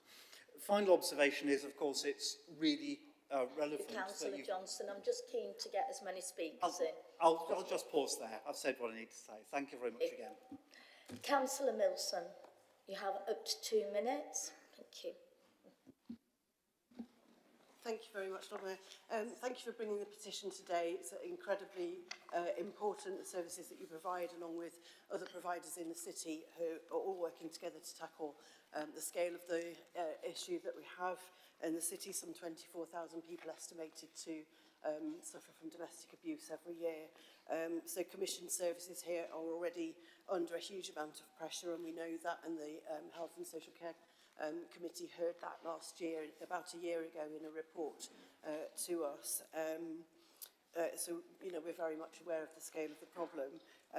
It's really sad that the need for these services is not diminishing. So obviously, that's the ultimate goal that we want to see, not to have to keep putting all these services on, but that actually demand for the services would eventually come down by other means. So I would like to see the Integrated Care Board take this up really seriously for you and look at every possible way to provide that funding for you. Obviously, as every part of the healthcare system, they're stretched with their finances as well.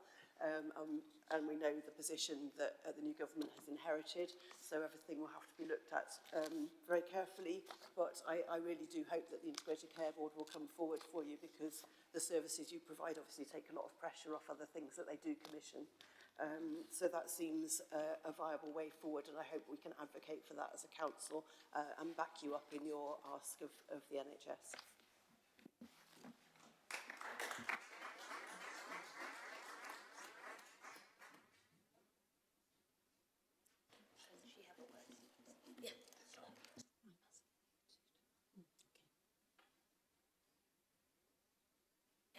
Sorry about that. Thank you, Councillor Milsom. Sorry, I was, yeah. Do we have anybody else that would like to speak on the debate? We have literally 2 minutes. If not, I will hand over. I will take that as no. I will hand over to Karen to give a right to respond. You have 3 minutes to do so, Karen. Thank you. Thank you. I do want to give an opportunity to Bex and to Marilyn to respond as well. I hope that's okay. So Marilyn first. I just want to make some observations on some of the things that are being said about how we work in partnership and how we try and integrate our services in Sheffield and try and work together to provide what's needed for the women and girls that come to a service like ours. And I just want to make the point that some of you will know that VEDA was originally the Sheffield Domestic Abuse Forum, and when that's going back to the 1990s, and we were the organisation that actually founded the multi-agency strategy that we now all work to. We did that. We also brought the IBBYs to Sheffield. We provided floating support for women and girls and women and their children and their accommodation. And we are the authors of the kinds of integrated services that we now see today. So if the council presides, the Labour Council, with a new Labour government, with a strong commitment to ending domestic abuse, if you preside over the demise of VEDA, that will be a very sad day for me as chair of VEDA and for somebody who was born and bred in Sheffield. So I just want to make that point, because and if there's no hard cash, as someone's just said, there's still lots of you here who can influence officers in departments. You can work with us to work with MPs. You can call upon people. You can write letters. You can support us in that way. Please do that, would you?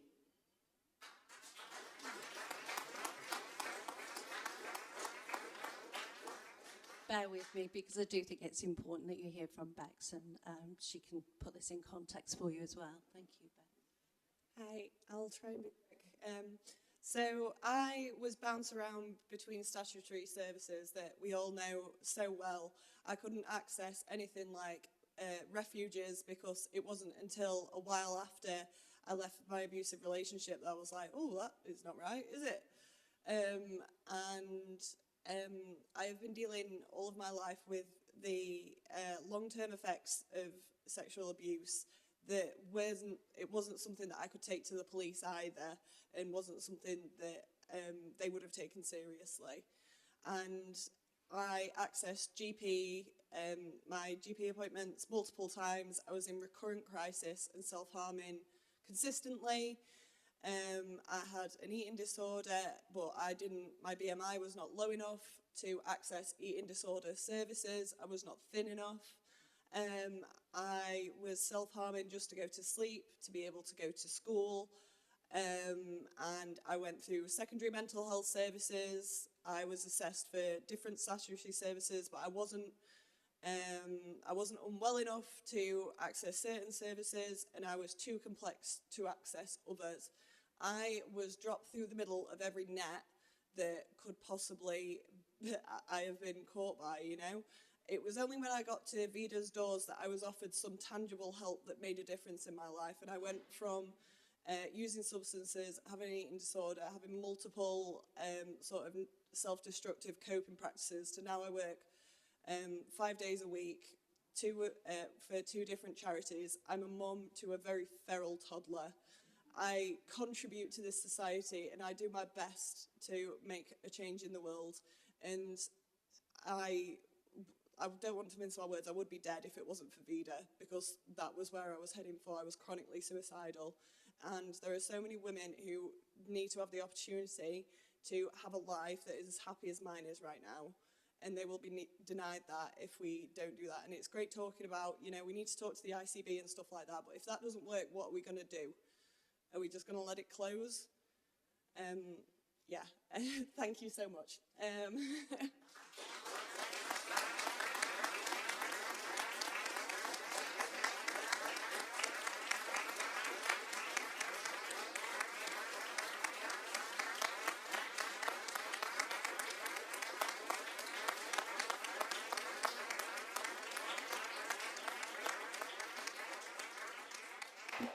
Thank you very much. That was very moving. And Yes, so quite personal. obviously I don't really need to say If very I much. could, sorry. To continue, I do apologise. It was just a roundup, just Absolutely. to emphasise. Please forgive me. It's fine, don't worry. No, it was just to emphasise both the points that Marilyn have made and Bex have made. We feel a little bit passed around for pillar post, and we do really need a statutory agency to take responsibility and support us. And actually, we think it's a multi-issue across the Police and Crime Commissioner's Office, which is now the Regional Mayor, and the Council and the ICB. So the joining up is what we need to have this conversation. Appreciate it very much. Thank you. I know we've taken longer than we should. Thank you. You haven't taken longer because the green light is still on. It was me that got overwhelmed by the round of applause. But thank you very much. If we may just all give you a thank you.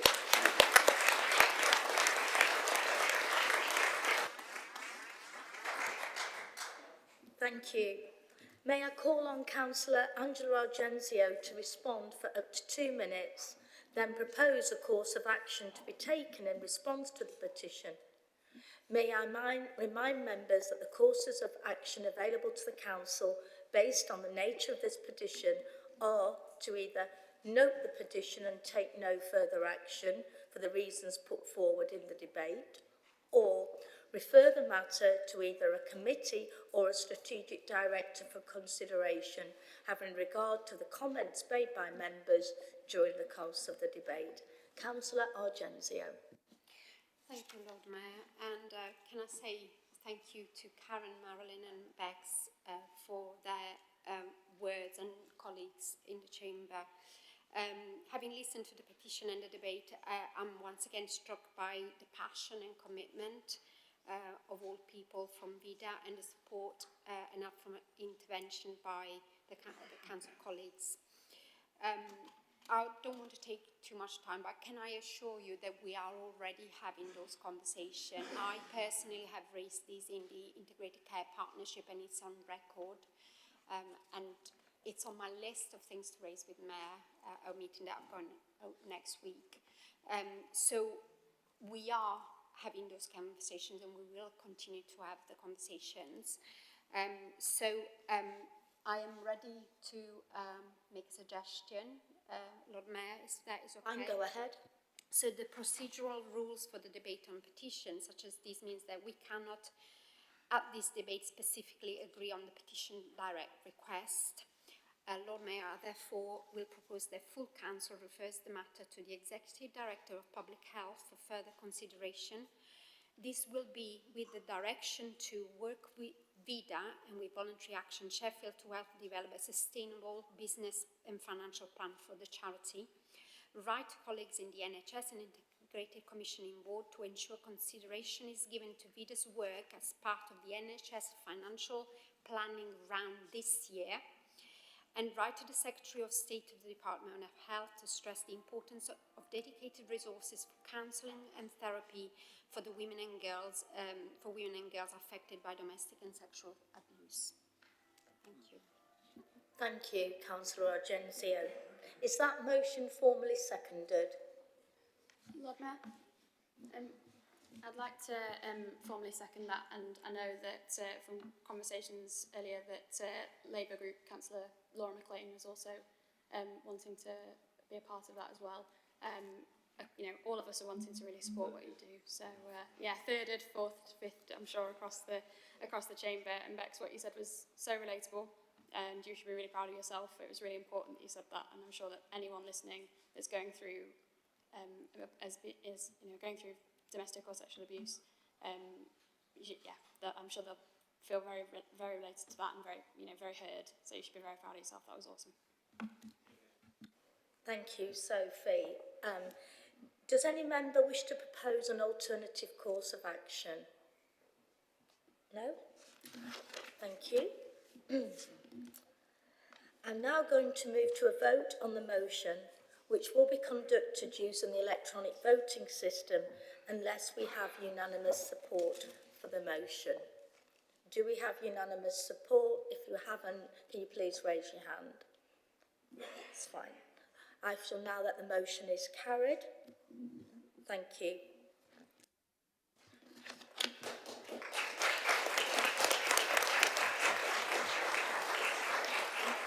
And thank you for bringing the petition. It was really nice to start our new year with such a very good debate. So thank you very much indeed. Thank you. That concludes this item of business, and I'm going to offer everyone the chance for a comfort break. Okay, so is it 15 minutes? Would everybody like 10 or 15 minutes? Would that be 50? Okay, then fine. I will see you back here at 4:05. No, just before 4:05.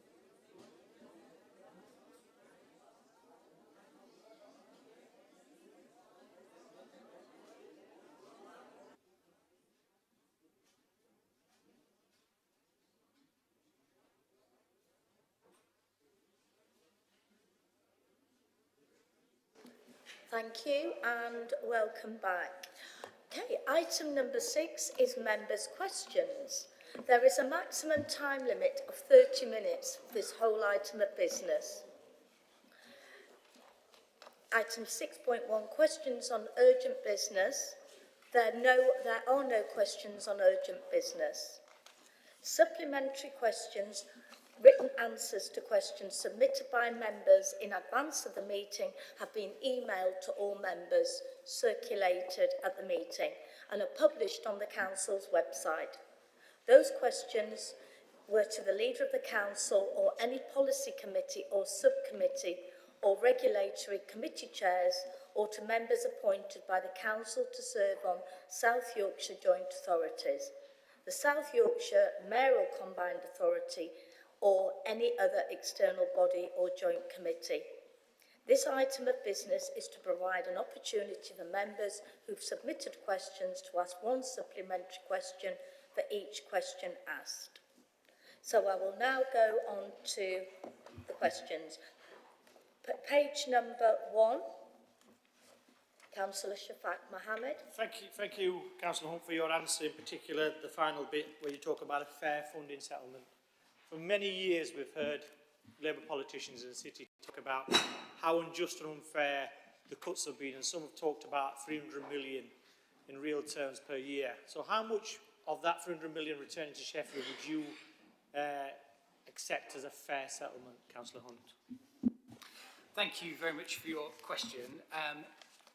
Labour has inherited the worst financial settlement for any incoming government since World War II.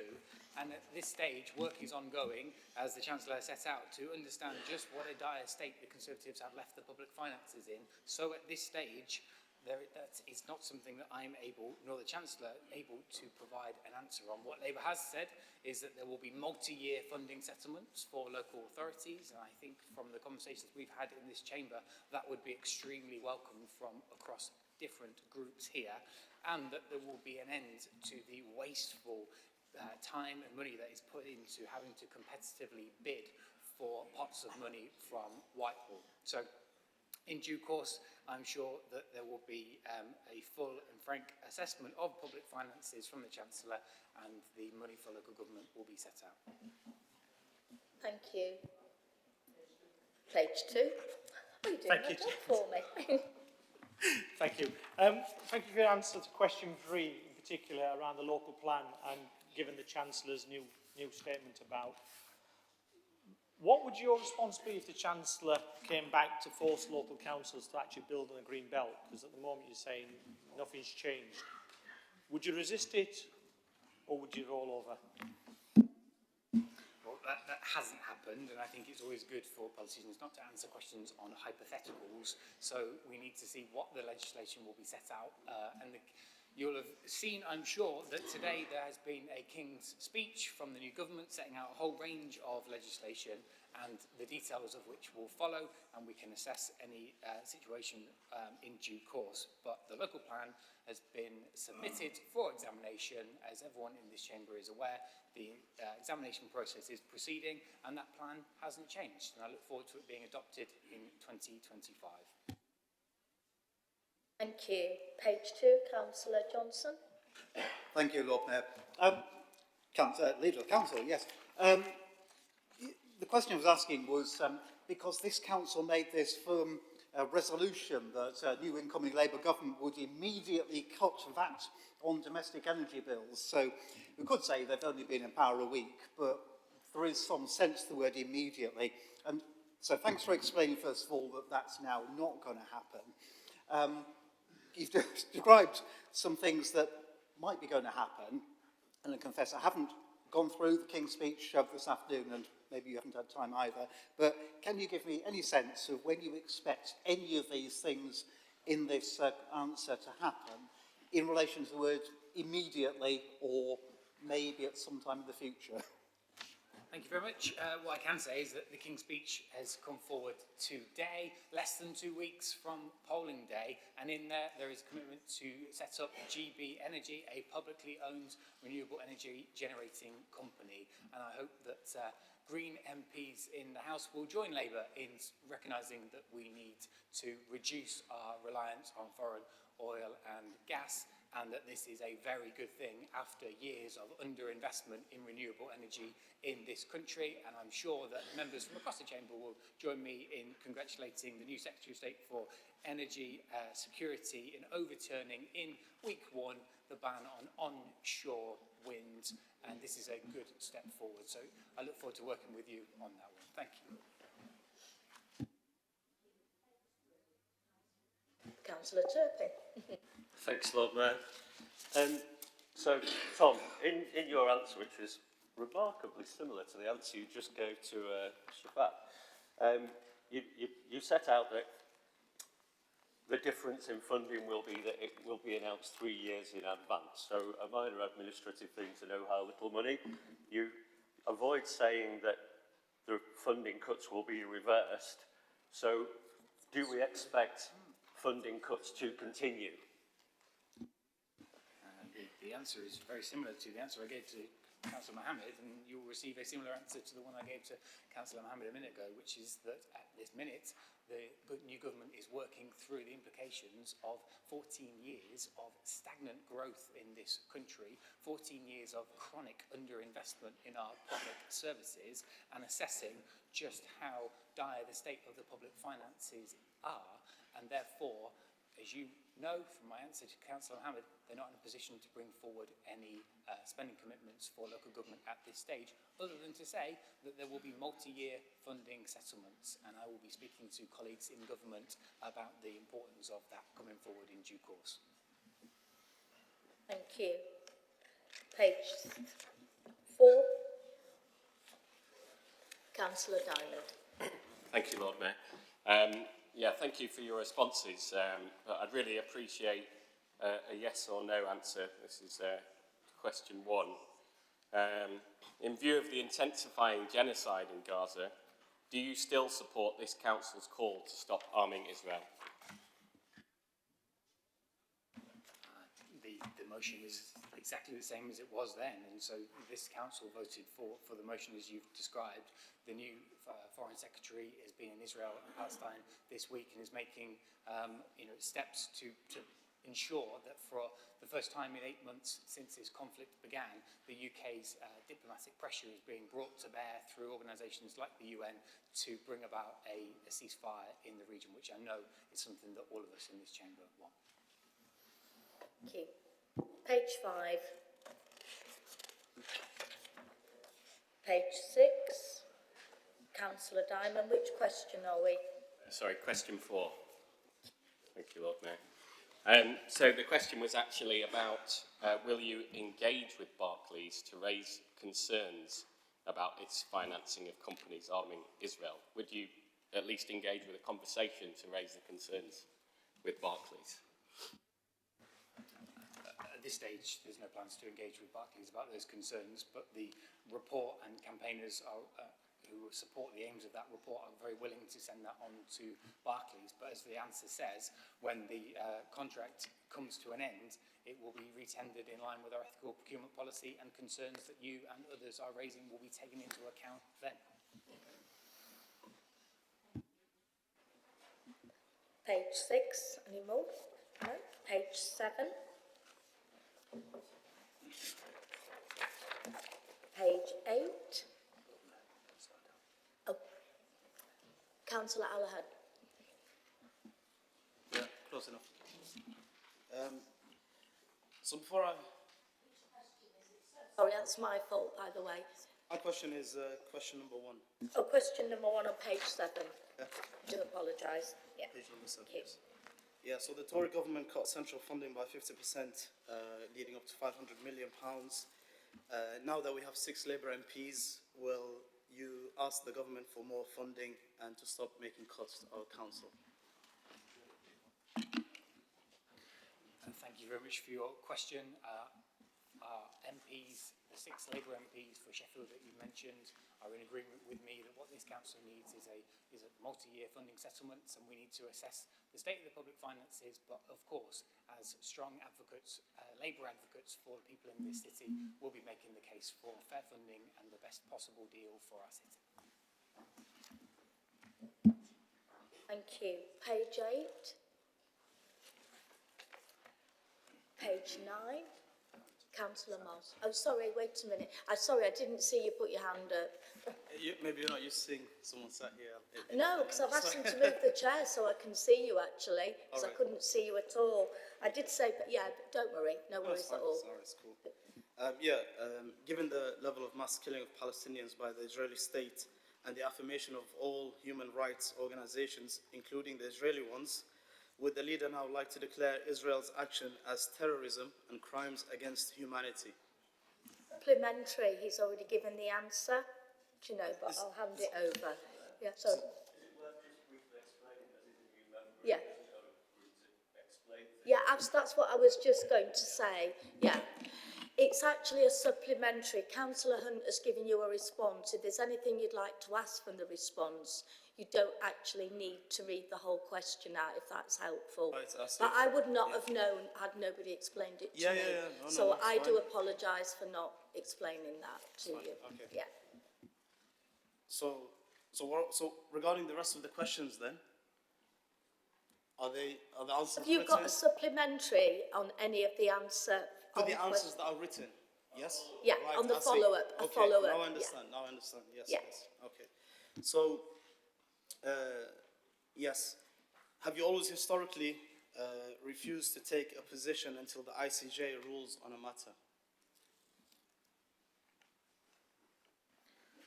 I think in this instance, as I've said in this chamber before, it is absolutely right for the International Court of Justice to investigate and rule upon it.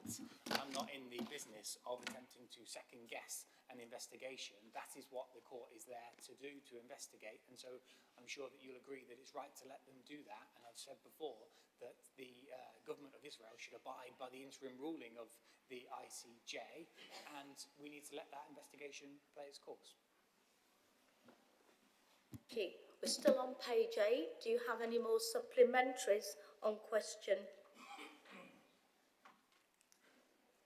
Yes, yes. Which question? Question 3 or question 4? Question 3, A please. follow-up on question 3. A follow-up, Thank yes. Yes, okay. So, to review, does the council refuse to review any cross-party protocols, even if the people of Sheffield wish for it? Thanks. It's a good question. The revised protocol that is included there in the link was in fact looked at by the Strategy and Resources Committee last year, and so that we've done that, and that is the product.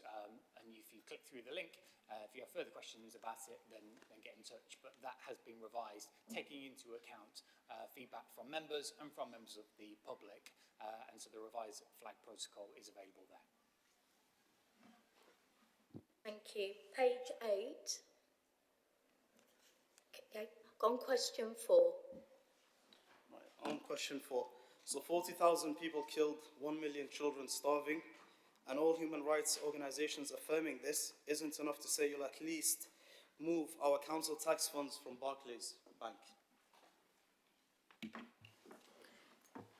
As I said in an earlier answer, that's not something that we're in a position to do, but the concerns that members and members of the public have will be taken into account when that contract is re-tendered in line with the ethical procurement policy, which itself is being revised and will be brought back to the Strategy and Resources Committee later in the year. That is in no way dismissing the heartbreaking scenes that we've seen and continue to see in Gaza. And so as I stand here today, I repeat my call for an immediate ceasefire and making sure that humanitarian aid flows freely into Gaza to help alleviate the dire humanitarian situation, and that we put on all diplomatic pressure through the UK government for the release of hostages on all sides. Thank you. No, you're only allowed one follow-up, so we've done now. You've had question 4, only one question. So I'll move on to page 9, Councillor Masters. Thank you, and I'll try to combine all the responses into one question on page 9.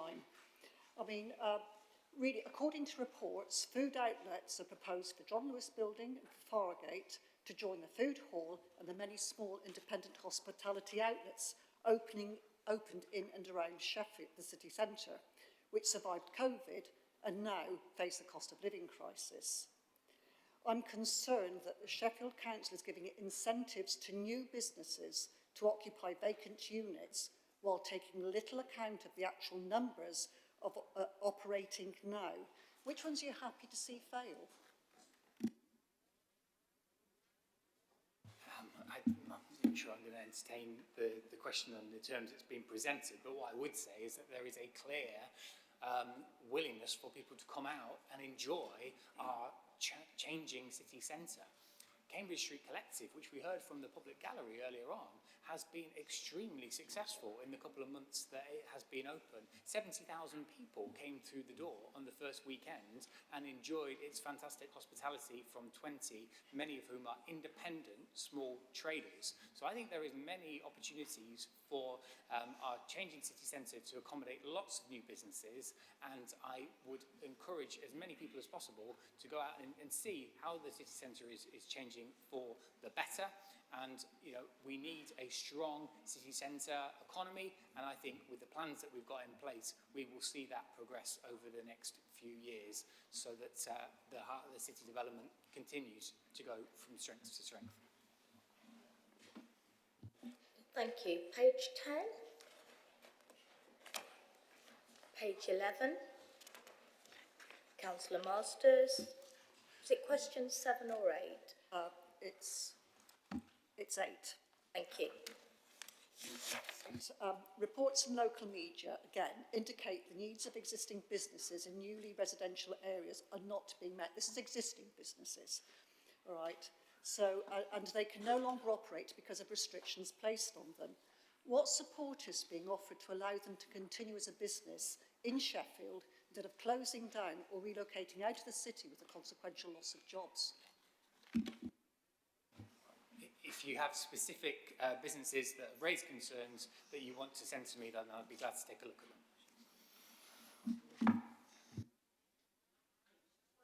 them. Sorry, page 12. Page 13. Page 14. I can see you, Councillor Fox, beaming. Page 15. Thanks, Lord Mayor, jumping at a bit. Thank you, Councillor, for the answer to the question. The supplementary reason to ask this question is that in my ward, Manor Castle, a ward that has had over 1,000 new homes built without a single school extra place, without medical or dentistry at all. One of the things they do need is jobs. And the delay in the time frame in this local plan has pulled the rug under a development that was going to go at the top of Prince of Wales Road. One that has now put a voluntary organisation that has worked with the police, the fire, with DWP, trying to get people back on their feet in a ward, and jobs that are being cried out for in my ward has now been pulled from under us. The time frame of this is crucial to either get that or that and other developments in the city.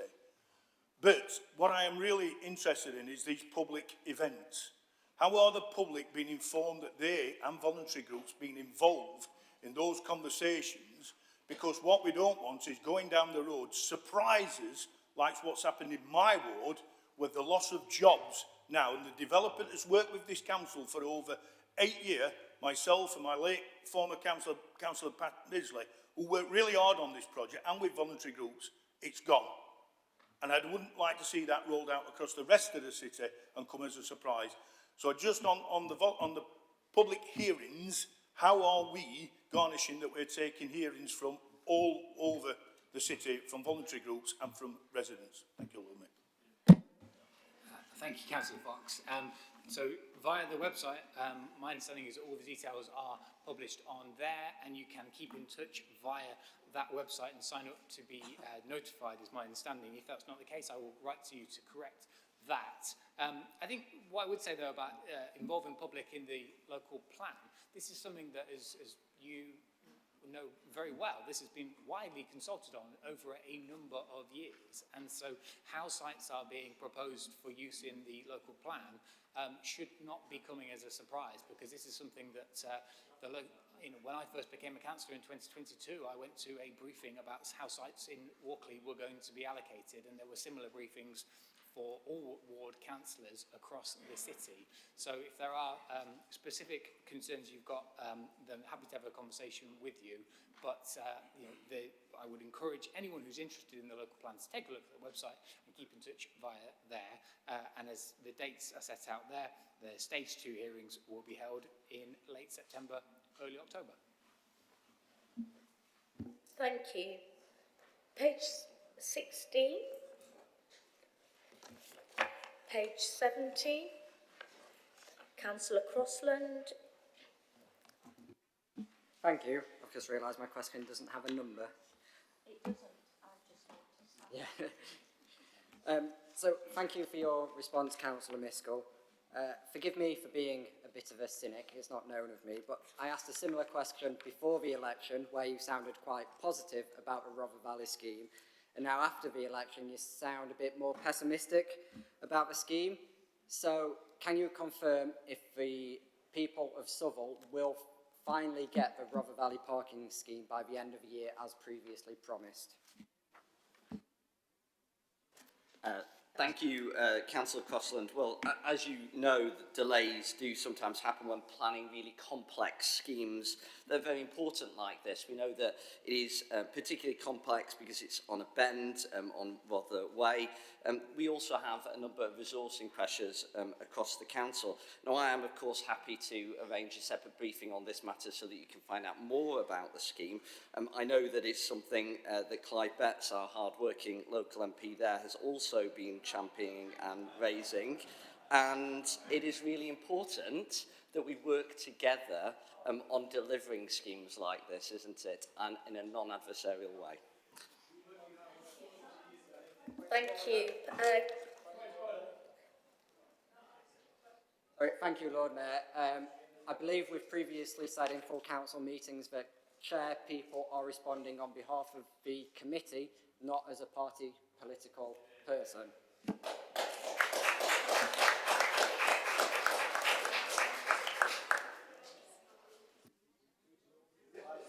Okay, if we can all remember that, and thank you for reminding me, and it will now be top of my, we'll be calling that in.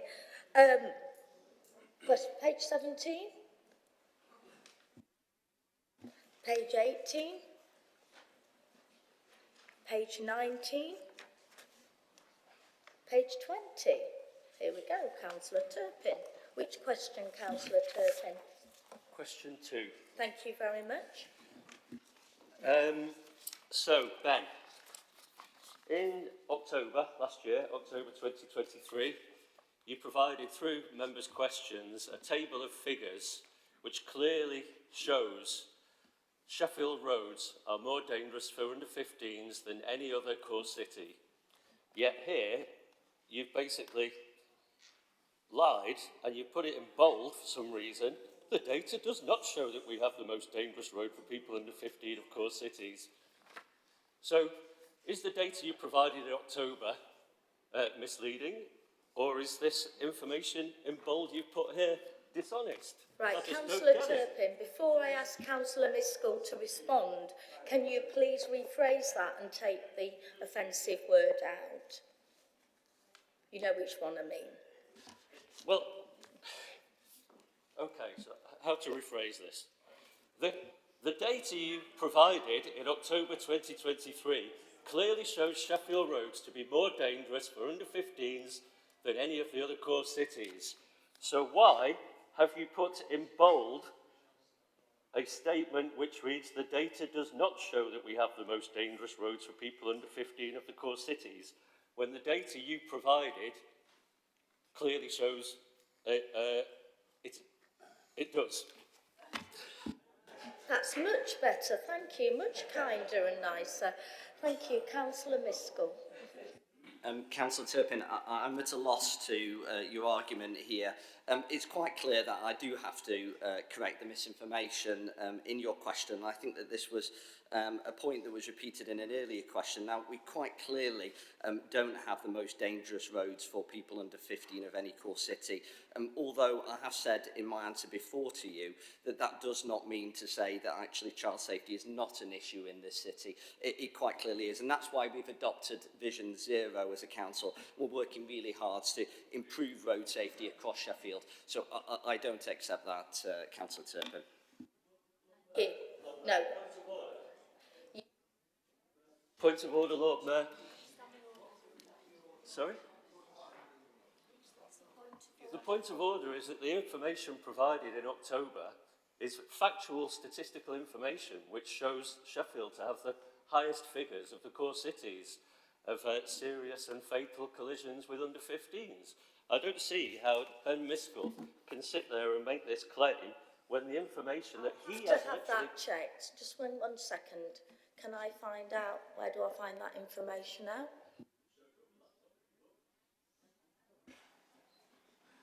Lord Mayor, could I just further respond to that point?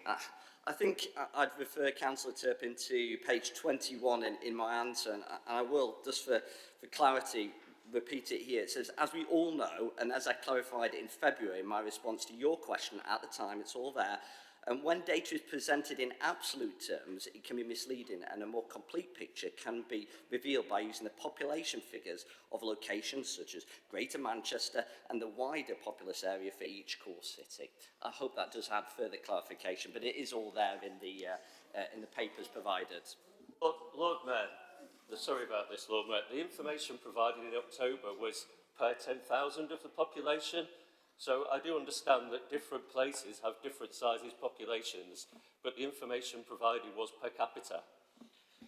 Suggest that you actually email or have a meeting and discuss this, because I can't remember what happened in October. I wasn't chairing it, none of us can, and I think we do want to move on, but we do need to get this clarified. So can I leave you to actually have a meeting and look into that? Would that be agreeable to Councillor Turpin?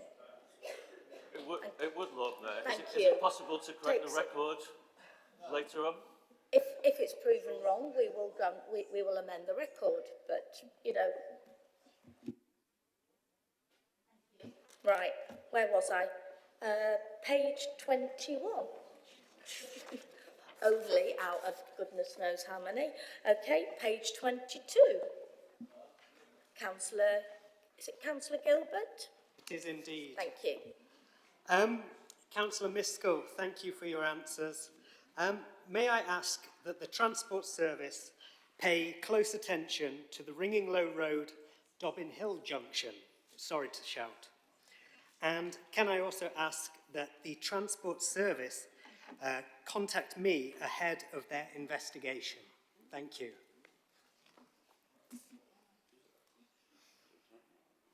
Thank you, Councillor Gilbert. As I've said in my written answer to you, what we'll make sure that we do is that investigation happens to the specific issues that you've raised on Dobbin Hill. And of course, we will report back, and I will make sure that officers do get in touch with you before that occurs, as you've requested. I think that would only be a courteous thing to do as well. Thank you.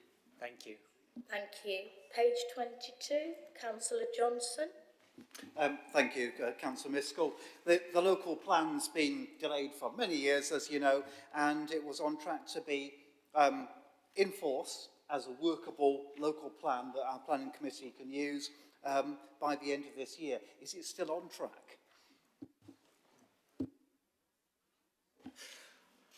Thank you very much, Councillor Johnson. We know, as the answers that were provided by the leader earlier, that we are progressing at pace with the hearings, the public hearings and examination stage of the local plan. Just for clarity for this meeting, we know that actually the stage 1 public hearings were held from the 25th of June to the 4th of July, which was a very busy day for all of us in this chamber. Stage 2 hearings are due to be held in the weeks commencing 24th of September to the 7th of October. Stage 3 hearings will take place in the week commencing the 4th of November, and full weight to the plan can be given before it's adopted, and we expect that to be in 2025. Thank you. Page 23. Page 24, 25, 26, 27, page 28, and no more questions. We're now at the end of our 30 minutes. I'm going to stop there. Thank you. And we now will move on to item 7. Which is notice of motion regarding debate, not hate. This is a maximum time limit of 25 minutes for this item. May I call on Councillor FRAN BELBIN to move the motion. You may speak for up to 3 minutes. Councillor BELBIN. Thank you, Lord Mayor. I'd like to start first of all by congratulating all those members representing national parties on their success and the improved showing in Parliament following the general election. I know that all of us will have expended an awful lot of shoe leather and an awful lot of energy in the last few weeks as we're listening to and speaking with voters across Sheffield and beyond. Our democracy relies on this engagement with us as councillors and our voters, our residents and our communities, as well as between politicians here in the chamber. We rely on it to constantly inform our policy and decision making to ensure we are making those decisions in the best spirit of engaging with our citizens. We might not always agree, but it's vital that we discuss and debate points where we disagree as part of a healthy democracy, and debate and whether that's on the doorstep, online or here in the council chamber. We do believe that debate should be robust. Of course, they should not be without passion, because many of the issues that we are discussing, whether that's war or poverty or inequalities or the state of our planet, are bound to cause and arouse strong feelings and emotions. However, robust debate does not and must not include threats, abuse, intimidation, or in the worst cases, physical violence. We have seen too many instances of that in the national and local elections this year and in recent years, including in Sheffield. I know that members of all the groups in this chamber have been subjected to abuses, from anonymous phone calls, threatening messages, incitements to attack councillors in their homes and physical assaults. And I'm sure that all councillors here will agree that that is completely unacceptable. We've actually been discussing the Local Government Association's Debate Not Hate campaign in the Member Development Working Group through the course of the last year, so I'm really pleased to bring this motion forward today. The evidence is that abuse is increasing, with 7 out of 10 councillors having been the victim of some level of abuse in the previous 12 months.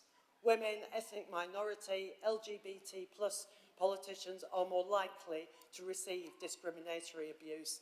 And we know in the very worst of cases that 2 of our MPs have been murdered in recent years, MP David Amos and Joe Cox.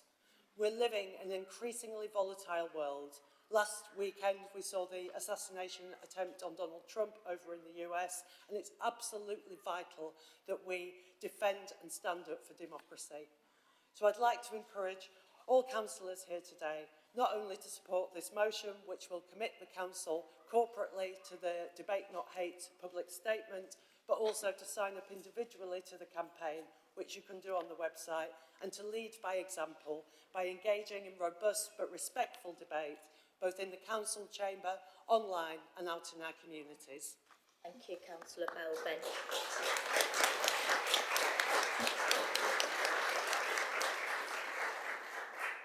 May I call on Councillor ULLAH to second the motion? You may speak for up to 2 minutes. Thank you. Thank you, Lord Mayor. And before I speak on this important motion and second this motion, I'd like to first congratulate all of the newly elected and re-elected councillors in this chamber.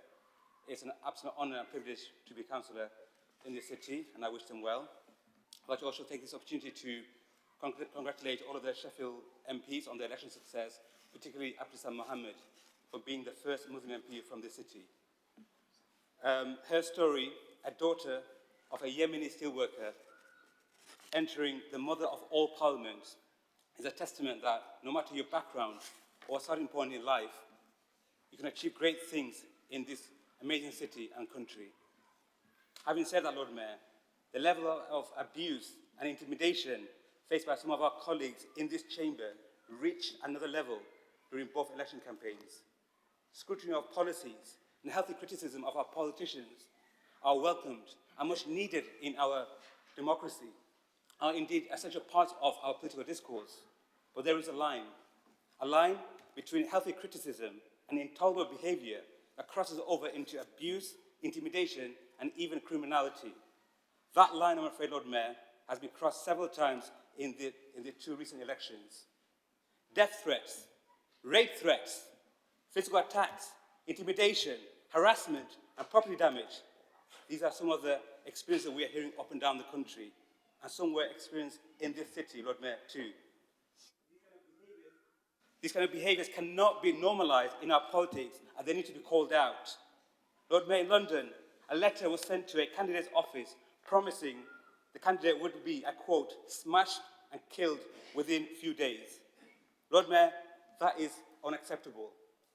Whilst I absolutely deplore calling our then Prime Minister, Rishi Sunak, the first British Asian Prime Minister, an effing Paki, I also deplore and condemn the physical attack on a Reform UK candidate.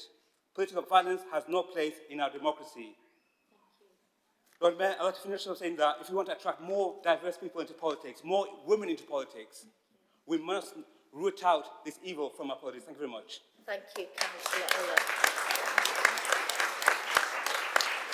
There are 3 proposed amendments, and these are numbered 1, 2 and 3 on the list of amendments circulated at the meeting. May I call on Councillor Pennybaker to move amendment number 1. You may speak for up to 2 minutes. Thank you, Lord Mayor, and thank you for bringing this notice of motion. It's something some of us have been speaking about in the corridors of the Town Hall, at the counts and various other points over a period of time. So it's good to bring it to one point so we can all discuss it. Everybody here has been elected to this council. Before that, we were selected by the parties we represent. So we've been selected and elected to represent the people of this city. We're not here as individuals. We're here to represent people in our constituencies and do a job for them.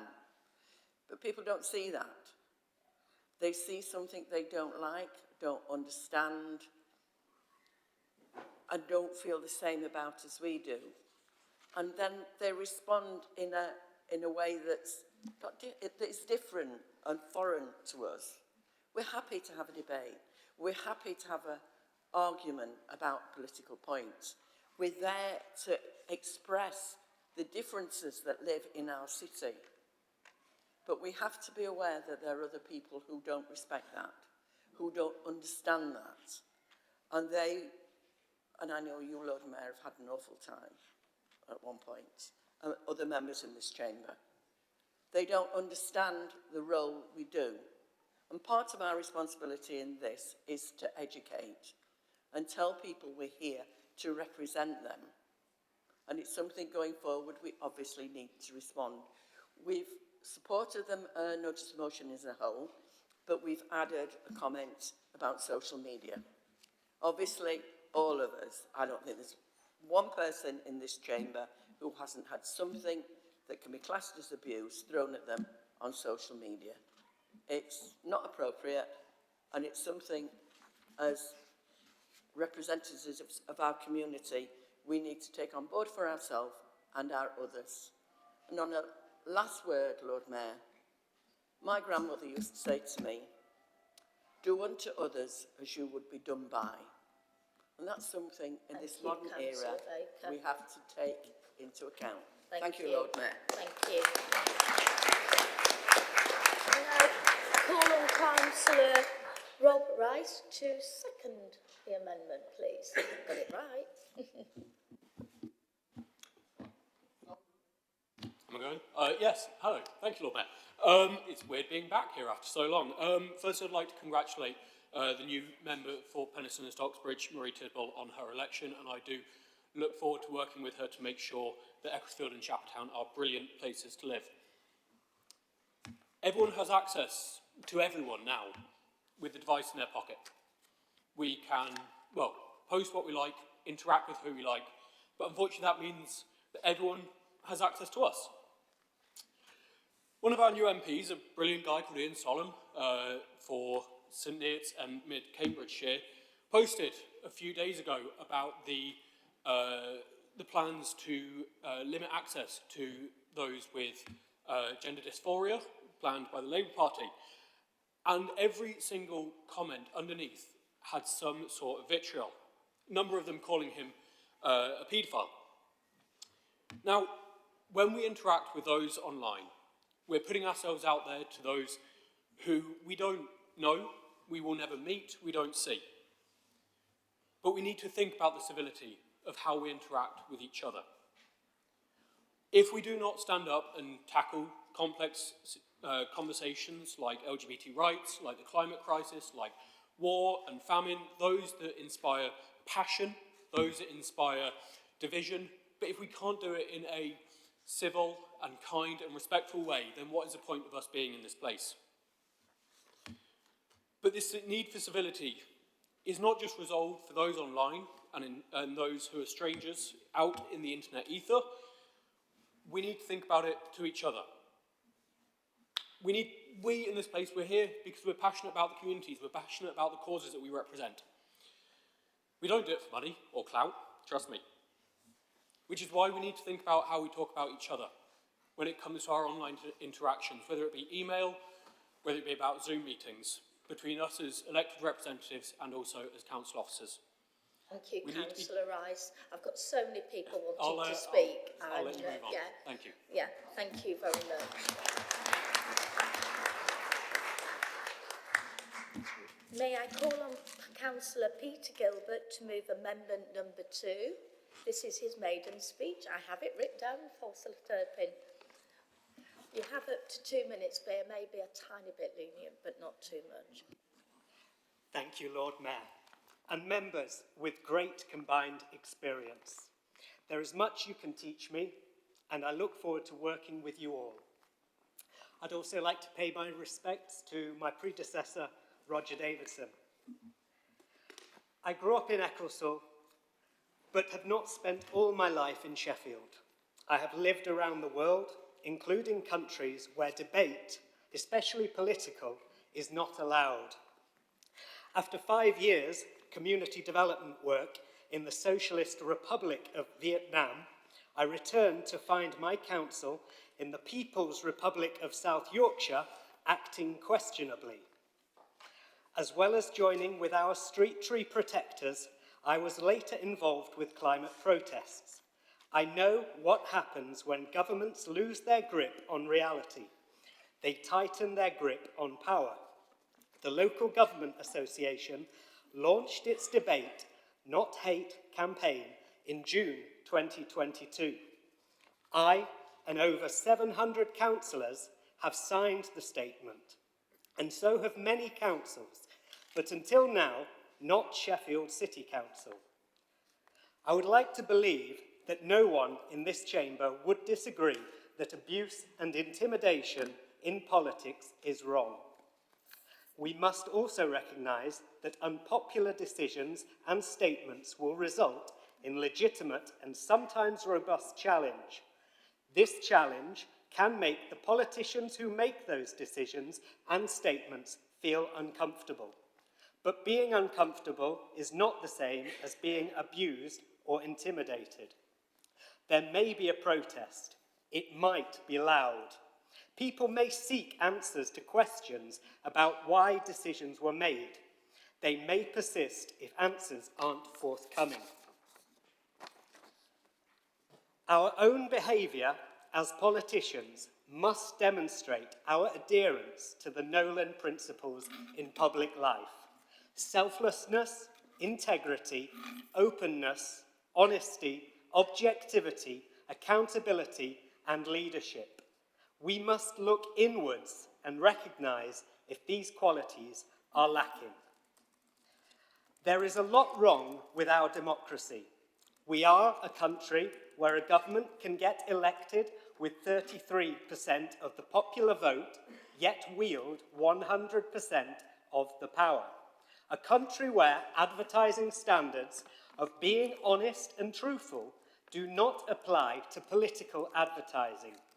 This backdrop to political life in our country is not one which is going to build confidence in the legitimacy of elected politicians, resulting at best in cynicism and at its worst, hate and division.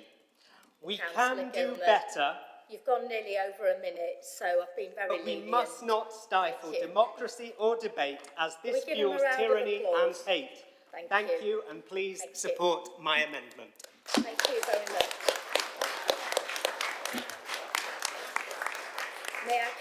May I call on Councillor Alexi Diamond to second the amendment? Thank you. Thank you very much, Lord Mayor, and congratulations to Councillor Gilbert on an excellent maiden speech. Firstly, I'd like to say clearly and unequivocally that violence and intimidation is wrong and should have no part in political life, and extend solidarity to those who have genuinely experienced violence and abuse. I'm proud to be a long-standing signatory of the Debate Not Hate campaign, which is championed by the independent group of the LGA, Local Government Association, of which the Green Party is the largest group. If we are serious about ending intimidation and abuse, though, then really colleagues should have refrained from putting out a misleading leaflet during the local election campaign, claiming among other falsehoods that their opponent was absent from the community apart from election time, despite the fact that they actually live in the community they represent. Perhaps another councillor should have refrained from making dehumanising statements about the victims of genocide, or publicly insinuated that members of the public are evil, or indeed from sending an abusive email. Worryingly, the trend in politics towards abuse, lies and intimidation and outright political violence is not new and is increasing as the atmosphere becomes more febrile. Last week, we saw one of the most horrific acts of political violence in days, as a reported 92 innocent people were brutally killed in what was supposedly a targeted political assassination attempt, where the Israeli military dropped huge JDAM bombs on what it claimed was a designated safe zone for refugees. The silence from our government on Israeli war crimes has been deafening. In fact, the recent reports say that Keir Starmer is now going to continue the previous government's attempts to shield Israel's leaders from accountability at the International Criminal Court, and the new Foreign Secretary poses for photos with those responsible for the worst political violence and war crimes this century. Accountability is vital in order to end this violence. We must ensure that in attempts to end... Thank you, Councillor Diamond. Thank you. We've still got another amendment to go through. Thank you. May I call on Councillor Al-Adal to move amendment number 3. You may speak up to 2 minutes. As I said, I may be a little bit lenient, but not, please don't go over, because it is his maiden speech. Welcome. Thank you, Lord Mayor. So, first of all, I'd like to say everyone will respect to debate and not hate. Everyone is against abuse. I think that goes without saying anything, okay? I would like to mention, though, that I'm standing here today because I'm voted by the free people of Darnall and Tinsley because an Israeli apartheid flag was raised without people's permission and not an apology was given until now. Okay. In this context and the Council's lack of action against the Israeli apartheid state, the residents united and organized to elect, using their British rights as citizens, an independent councillor to represent them without the conflict of interest of party politics. Party politics using party narratives and selling techniques that can win people's votes with words, only to backtrack on them afterwards. If taking action against apartheid Israel by some parties is a red line, then for a lot of people in Sheffield, not doing anything for Palestine is their red line. My humble advice is that some parties need to consider this, or they might soon, in some areas, become once upon a time. So thank you very much, and consider my amendments. Thank you. Thank you. May I call on Councillor Douglas Johnson to second the amendment? Thank you. I'm just checking that you don't want to second it yourself. I just want to make sure I'm not stepping on toes here, because it's always been the convention for several years now that lone councillors would have their motions amendments seconded by the Lord Mayor, even just formally. It isn't. I think Whips will explain that to you, but if you could just second it, thank you. And in which case, I'm happy to second it if that's not going to be done otherwise. So, firstly, congratulations to Councillor Al-Adal for that speech there, maiden speech in the Council, first speech as we call it. Really important thing there. I'm also going to say congratulations to Councillor Gilbert for also doing his first speech. But the reason it's important to second it is so that we do have the chance to debate. It's important to debate and to hear those other voices, sometimes their lone voices, that say the right things. And it's important not to hate just because someone's of a different party or a different group to the group that we perhaps know and intrinsically favour. So it's important that is debate, not hate, in practice. So I say congratulations on that. I'm happy to second this amendment. And the reason it's important, and I too have signed this initiative of the Local Government Association. I hope that the Council will, as a corporate body at the end of the day. But going back to the whole issue about flying the Israeli flag over the town hall in Sheffield, that was an initiative that was going to cause division. And one of the reasons that I gave at the time for not doing that was because of the backlash it would inevitably cause and people would receive. And of course, since then, since last October, we've had a lot of people in Sheffield who have been on the receiving end of hate, which absolutely must be stamped out. Thank you. Thank you very much. I will now move on to the debate. We've literally got time for only one speaker, and that is Councillor Mallinson, because he's the person I saw first, and that is democratic. Thank you, Lord Mayor. Congratulations to Councillor Gilbert and Councillor Al-Adal for their fantastic maiden speeches. I want to support this motion against violent behaviour towards politicians. It's deeply regrettable that so many candidates felt unable to engage in debate at recent hustings during the recent election campaign, citing potential violence and advice. This leaves many questions about ongoing genocide in Palestine unanswered. This debate is needed more than ever as we hear that a new government is rolling back on vital commitments, both to stop legal actions intended to frustrate the International Criminal Court and commitments to uphold international law. People are understandably emotional and upset when they see the UK government support an Israeli government committing mass murder, ethnic cleansing, apartheid and genocide. In spite of people's emotional reaction, there should be no room for violence, whether verbal or physical. Any suppression of debate and labelling of people who oppose the ongoing genocide as extremists is going to increase frustration or anger. It is vital that all political parties take a position that opposes the support of any government that is committing genocide or other crimes against humanity. Only by doing so can we build a more trusting society and a more trusting world order. Thank you.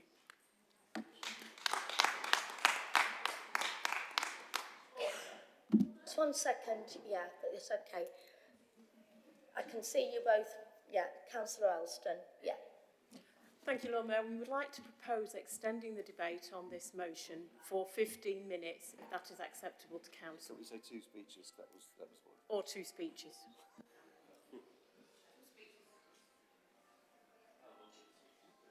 Do we have a seconder to extend the debate or extend for 2 more speeches?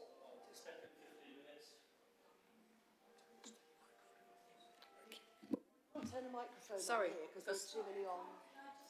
Can we just say we've agreed just 2 more speeches?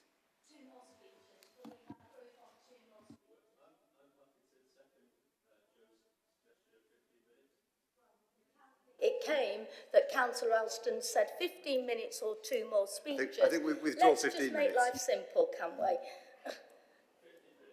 We're withdrawing 15 minutes and proposing two speeches. 2 speeches, okay. I have one of each party that hasn't spoken extra in the debate, which would make it equal. Do you know? I have a Liberal Democrat and I have a Labour person that wishes to speak. I'm going to... Sorry? Lord Mayor, I'd like to propose that the Sheffield Community Councillors have an opportunity to speak, given that They haven't have... raised their hands beforehand and I have another 4 in there. So, shall we... 3 speakers, 2 speakers. We'll have to go to the vote on it. Right, we're actually, this closes at 5:25, so while we sit here, we're not going to be debating another motion. Extend the guillotine to 2 speakers. Lord Mayor, can we compromise on 3? Will that make everybody happy? We'll have to put it to the vote. Okay? Yeah, compromise on 3.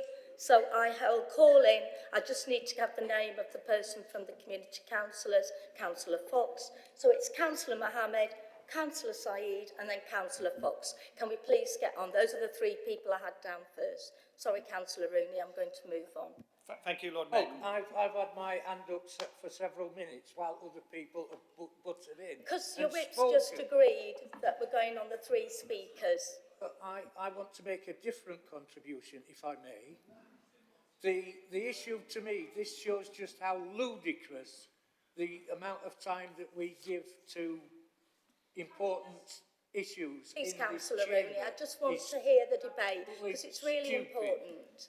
Thank you. 2 minutes. Councillor 25 Mohammed. minutes to talk about something as important as this. Crazy. Thank you, Lord Mayor, and congratulations to our 2 maiden speakers today. For me, we can sign up to anything.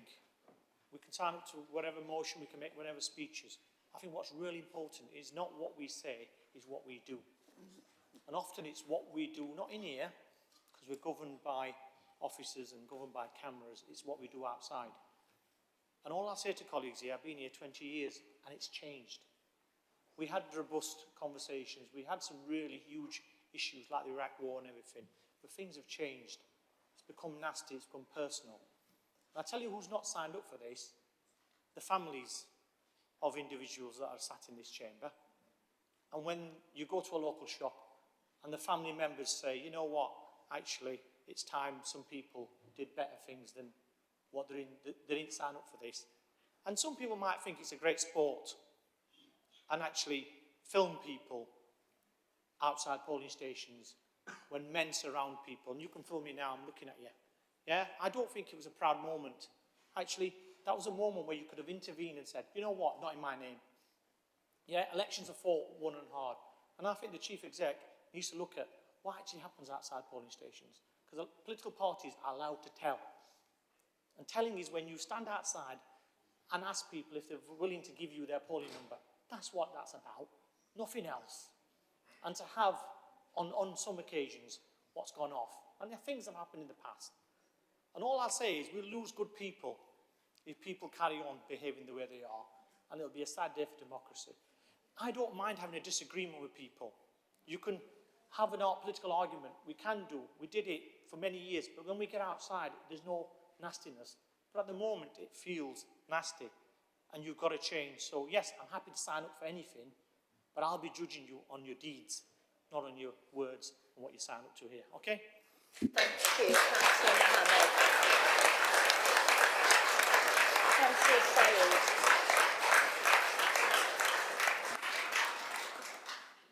Congratulations to your maiden speech, my fellow councillors. I just want to take you a little bit, just paint you a little bit picture of how much this particular subject is very close to me. As you know, I brought up my 5 children on my own as a single mum, and I've always taught them how to not stare at people and say thank you and, you know, do your homework, always be polite when you're out there, because you are reflective of my upbringing. As my children have grown, and I decided to become a councillor, like my colleague said, my children didn't sign up for this, especially I have 1 son and 4 daughters. My daughter I always speak about her, she's a nurse, and at the age of 21, she had worked through the COVID. She had 8 members of the 8 patients that she used to look after at the intensive unit, and dying in her lap at 21. Until now, we have to go through a lot of hardship with her because losing 8 patients in her lap every week was quite intense. She didn't look at the colour, she didn't look at the religion, she looked at her job. My oldest daughter, who is now doing her master's to look after young children who are unprivileged with education and therapy through that, she finished the Quran at the age of 15. That means that she memorized, without looking, 750 pages before she hit the age of 16.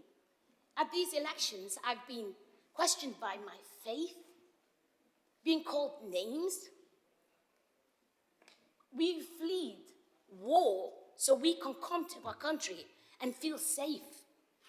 This city didn't make me feel safe. Alexi Diamond, my colleague and my friend, says because of genocide and because of this, no excuse for somebody to text me the word whore or spoke about in a group to call me a slag, or I should get my house to be burnt down. I'm the most verbal person about Palestine. We work together to raise up money. My children have actually saved up to pay so much for Ramadan meals. Everything we do it for this city. So for somebody to question and think that it's okay for whatever reason for a female to come at them every way, we shouldn't even be debating about this. I need to feel safe. And that's, sorry, and I don't want to use my position in order for me to project my negativity. Thank you. So I just wanted to say, this is the reason, as a city, we need to come together and we need to, it doesn't matter who you want to vote for, but let's carry on having clean campaigns. Thank you. Councillor Sayed. Thank you.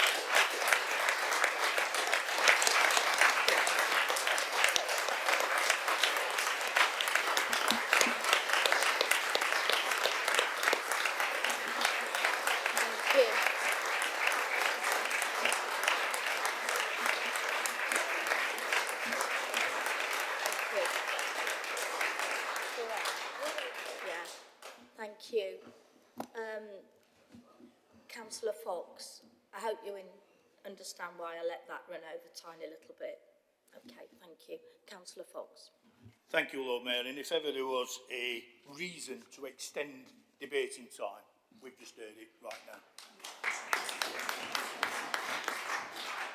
Lord Mayor, for many years I've sat in here and I've seen numerous events, numerous projects, policies put out, and seen numerous comrades being threatened, yourself included, and others.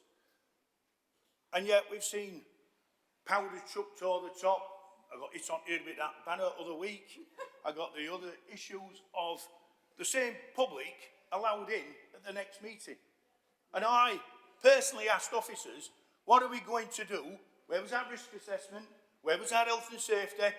And yet the same people that had caused that had actually invaded this chamber, that stopped democracy taking place, were allowed back in that public gallery. Words matter. To us as politicians, from people from the community, that's all we are. We're people from the community who are really honoured to be elected to hold people to account. We're their voice. Now, when you are a decision maker, as we're all decision makers, and for every new councillor here today, you will get to a point where you will have to make a decision that will upset somebody or some community. But you have to stand tall and you have to be up front and honest with them. The issue you've got coming back is a tirade of abuse that I have not seen for a number of years. Ex-colleague Councillor Hodge, he ought to be shot, was come from the crowd, and he stood there with his wife and his family and his brother-in-law. What goes through people's minds to be able to get to that point? Words matter, and we should be careful how we use them words and how we craft them words.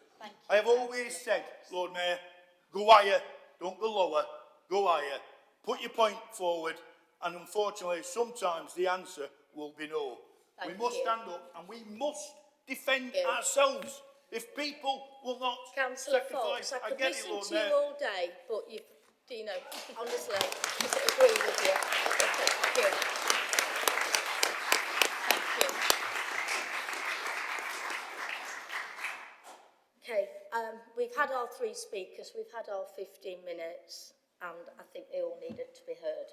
So I think we will now move on. So I'm going to move to vote on amendment number 1, which is moved by sorry, I forgot about Fran's right to reply.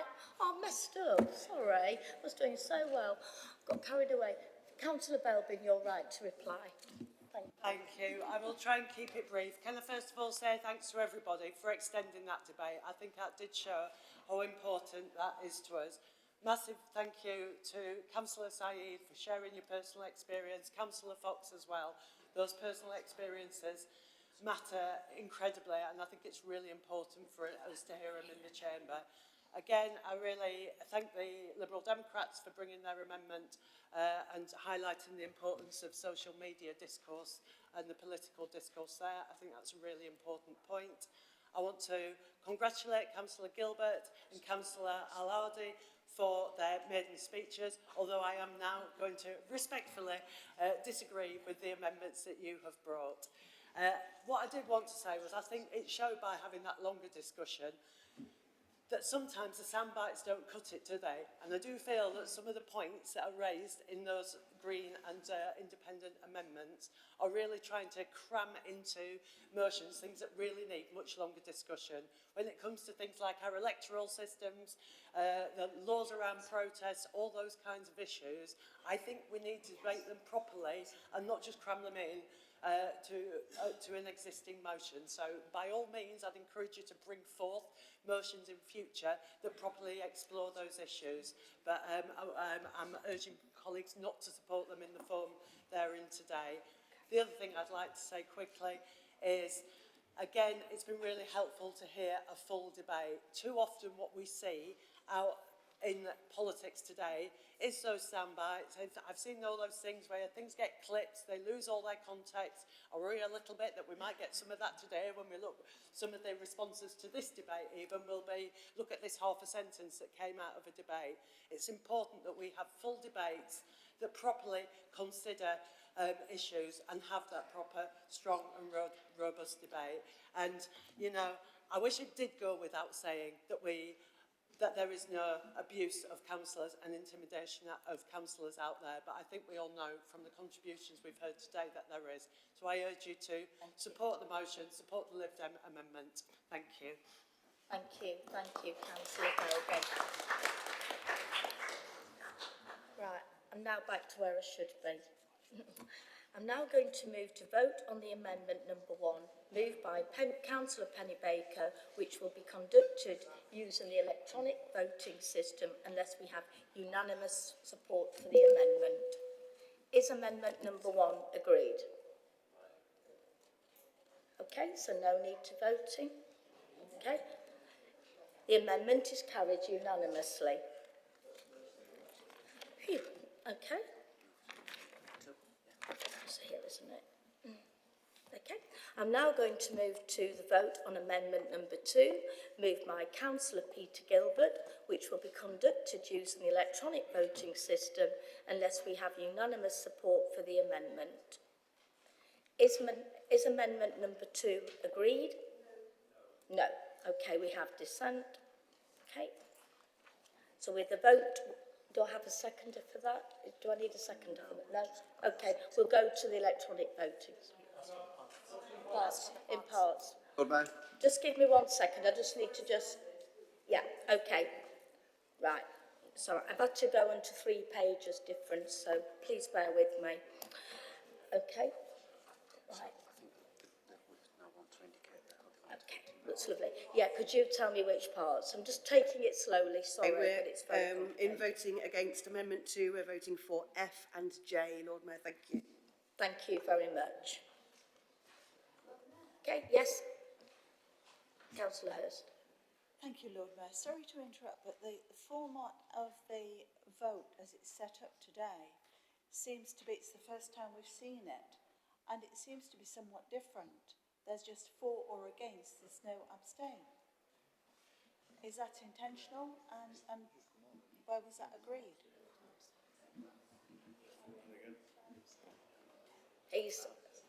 Oh, you're talking about the electronic voting system? Yes. I haven't gone on to that bit yet, so I wouldn't know. A gentleman that knows how to fix technology is going to sort that. Thank you, Councillor Hurst.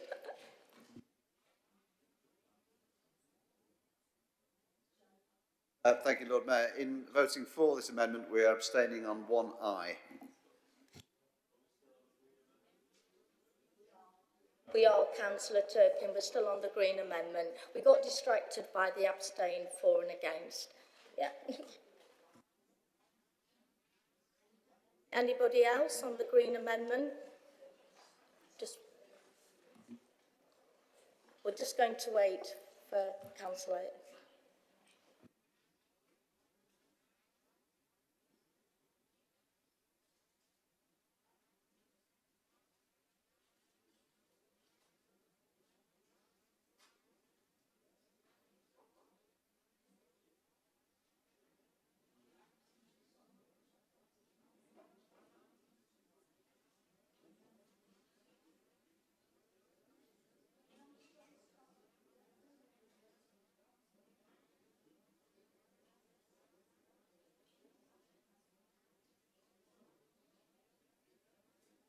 If you could please start your vote.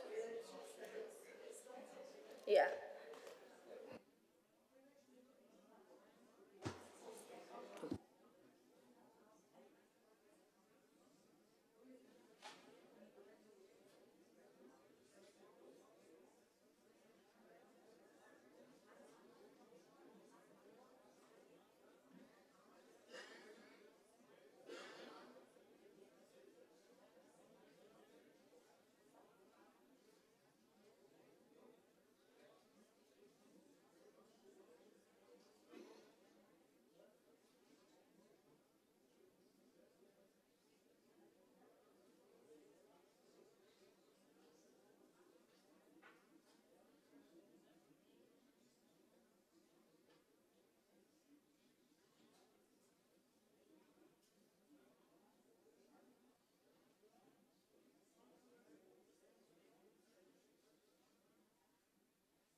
Person needs to vote, but I think we can call it because, okay? Has everybody voted? There's one person needs to vote. I'm abstaining, it's me. It's me to abstain, isn't it? Yeah, it's me, isn't it? That's right.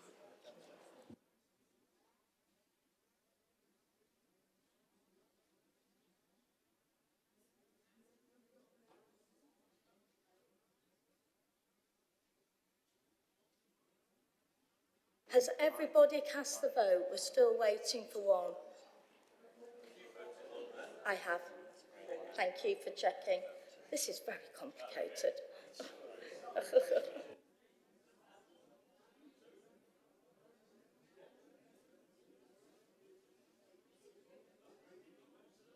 Okay, we've got 71 votes.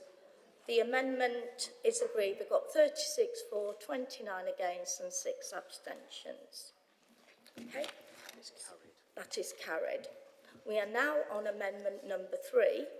I am now going to move to the vote on amendment number 3, moved by Councillor Al-Hadal, which will be conducted using the electronic voting system unless we have unanimous support for the amendment. Is amendment number 3 agreed? Councillor Turpin. Thank you, Lord Mayor. In voting for this amendment, we're going to vote against the deletion of Part E, but to retain the addition to what would have been the replaced Part E. Am I making myself clear as mud? Paul agrees. Are you against 3? We don't want to delete the original Part E, but we do want to add the new Part E. Part E on.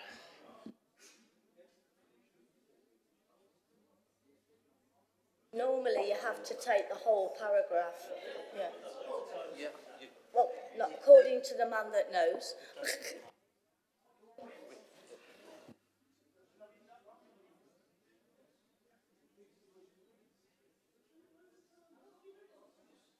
Okay.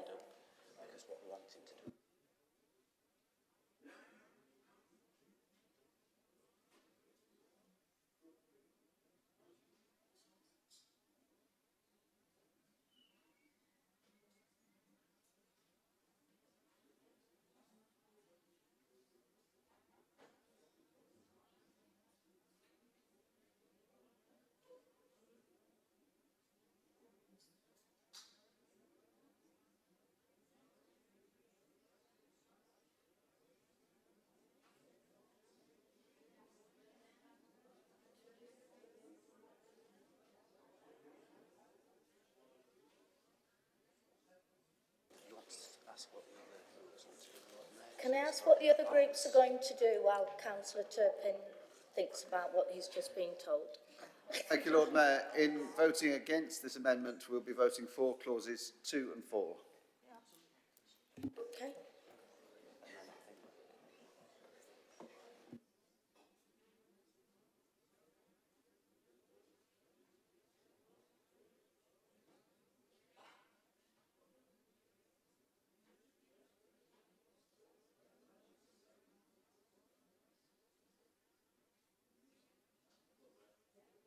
Councillor Turpin. Okay. Just because it's easier, not because it's a matter of principle, we will vote for but against Part 3. Yeah. Is that okay? Yep. Thank you, Councillor Turpin. Councillor Hurst, have you? Lord Mayor, we have no voting in parts. We'll have one more. We're just waiting for the vote. Lovely. Okay, well, we'll go to the vote, but it's got to be right. Okay, can we go to the vote, please?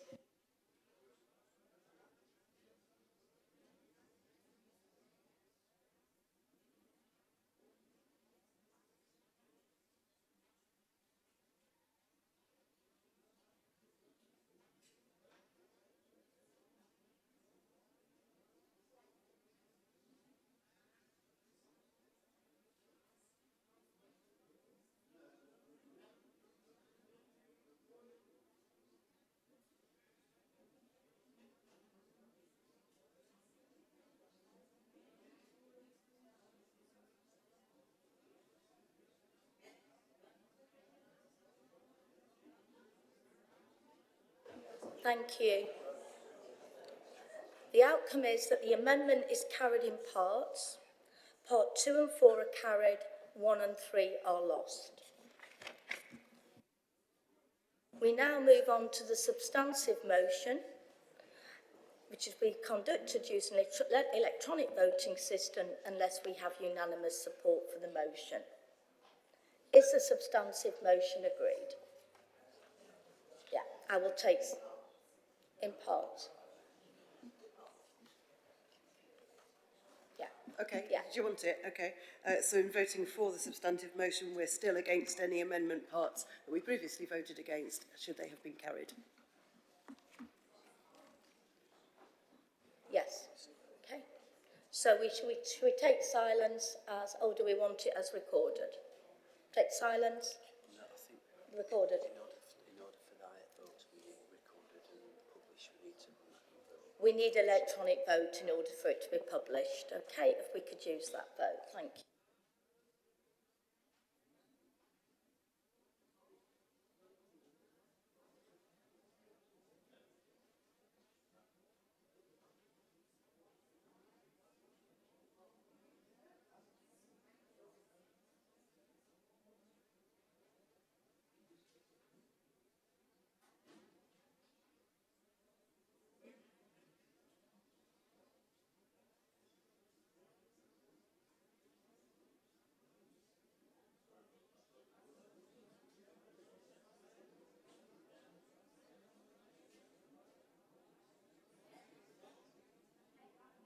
Is passed with the amendments and etc. Okay. We've got 69 for and 2 abstentions. Okay, so the motion is carried with the exceptions, with all the bits. Don't worry. Yeah. Okay. We are now moving on to item number 8, which is the notice of motion regarding a health and social care emergency in Sheffield. Do we have time for a debate? We have time for the proposer, yeah, and seconder. Okay. Councillor Thornton, you may speak up for 3 minutes. Thank you, Lord Mayor, and thank you to everyone for having us at least be able to propose it in the short time that we've got. Well done to Councillors Gilbert and Councillor Aladal for your maiden speeches. This is a motion delivered in good faith, and I hope that we can all approach this in the same spirit of collaboration that we foster so well on the Adult Health and Social Care Policy Committee across all political groups. People can't access services. That's what this is about. We have declared a climate emergency, a nature emergency, and now it's time to give the overdue urgency to the emergency that we have in adult health and social care. Now, when people need a GP appointment, they can't get one, or they might be waiting for weeks. Never mind trying to access an assessment for ADHD or autism assessments, or to get to a dentist. The crisis in dentistry is so stark that many are kicking patients off of their lists just after one missed appointment, which is something that Councillor Crossland nearly faced as he doesn't drive the other week and his bus didn't turn up. So this crisis is worse for those that are reliant on others due to disabilities or due to their circumstances, and they shouldn't have to fork out for a taxi they might not be able to afford for fear that they won't be able to see a dentist for another 2 years. Across adult health and social care in Sheffield, our budget is propped up by lots of one-off funding, and we will be up the creek without a paddle if that doesn't come through again. So we need the government to urgently look at this. And all of us here have a duty to keep health and care at the top of the agenda. All of us want it at the forefront. That's why it's been really concerning that Keir Starmer's King's speech has made no mention of social care, no mention of dentistry. And I think that we all have a choice in the chamber today as to whether we want to speak up for our communities and say, actually, we do really want that, to hold our own parties to account in government, to hold the Labour Party to account in government with the MPs that we've all got, and to use our positions on this council to speak up for what's right. The fact that social care wasn't mentioned is appalling and really, really concerning, and I think we should all be really loud and open and say, actually, that's not right, because it's not an issue that people want us to kick political football about. People want us to all get on with it, come together and do what's right and come to good compromises for what we think that we can do to fix it. Same with dentistry. So I hope that we can all come together on this and to do what's right for our communities. Yeah, thank you. Thank you, Councillor Thornton. Councillor SAPWELL, would you like to second the motion? Lord Mayor, colleagues, members of the public, thank you for letting me speak. Whilst I'm And seconding... it is your maiden speech, by the way. Yes. So, as I was about to say, as I'm seconding this motion, it's also my maiden speech, so I'll beg your forgiveness to spend a few moments reflecting on the late, great Vicky Priestley. Councillor Priestley gave a quarter of a century of service to local government and to this council, and she was known for a vociferous commitment to community politics. As I've told many of you, I'm aware of the size of the shoes I have to fill, but I have a fine example of how to be a good councillor to refer to in her. As a doctor, it is fitting that my first speech should be on the topic of health and social care. Working in the NHS has been tough for a while now, but these past couple of years have been genuinely awful. Patients are suffering and staff are burning out, so I agree with Wes. The NHS does feel broken.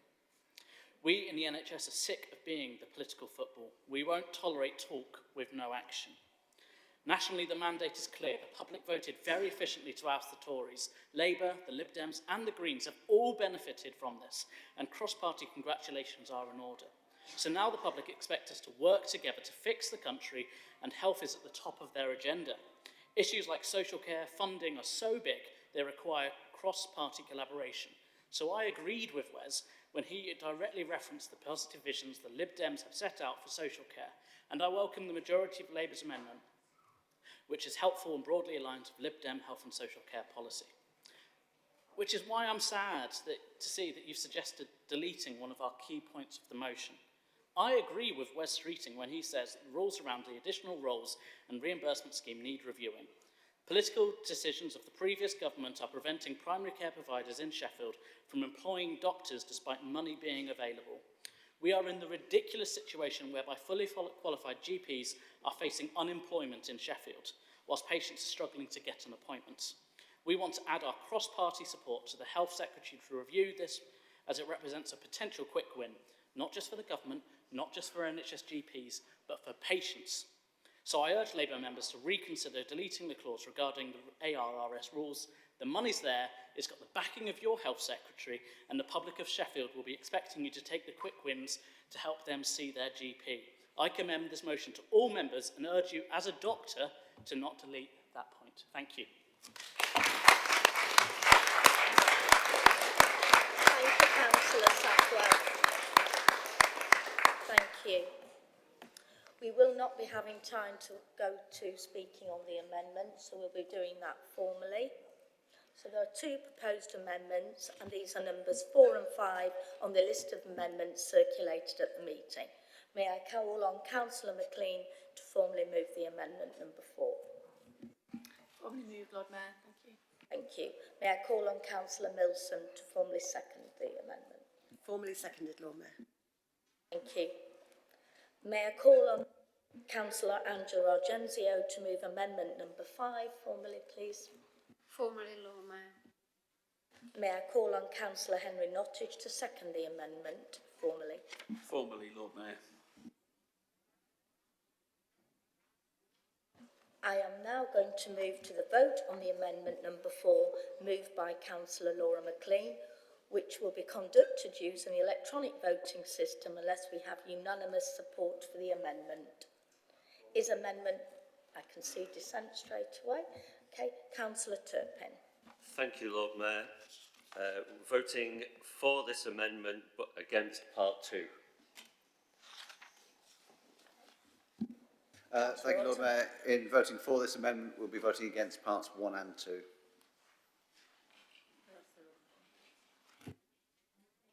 Anybody else got any extra? No? Okay. Do we go to? Okay, we're going to go to electric vote. Thank you.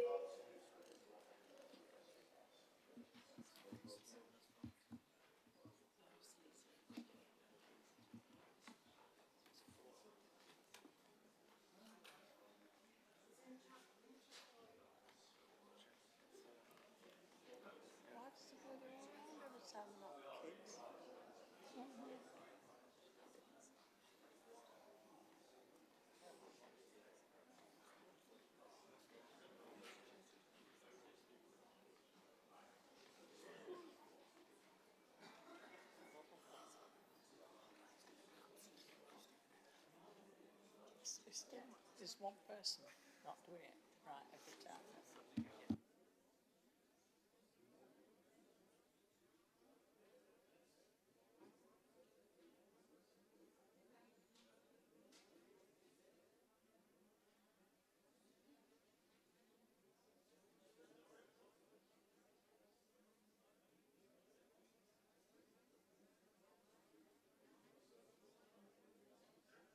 Has everyone voted who wishes to vote? Because with one more. Okay. Sorry? Oh, Talib's one. He's just disappeared. So, Councillor, yeah. Okay. Is he coming back? Yeah. Do we want to wait for him? No. No, we've got two apparently. Yeah.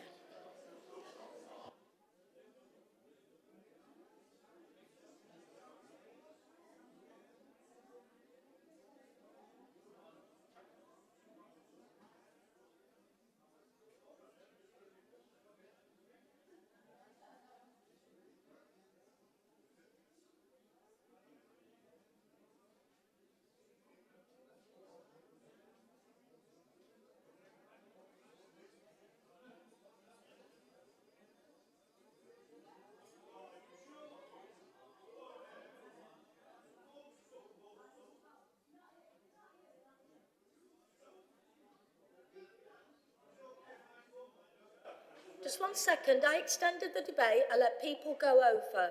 I'm trying to get this right. Okay? It's democracy. If we can't be bothered to just stay here and do the democratic process correctly, then we shouldn't be in here. Just give me one.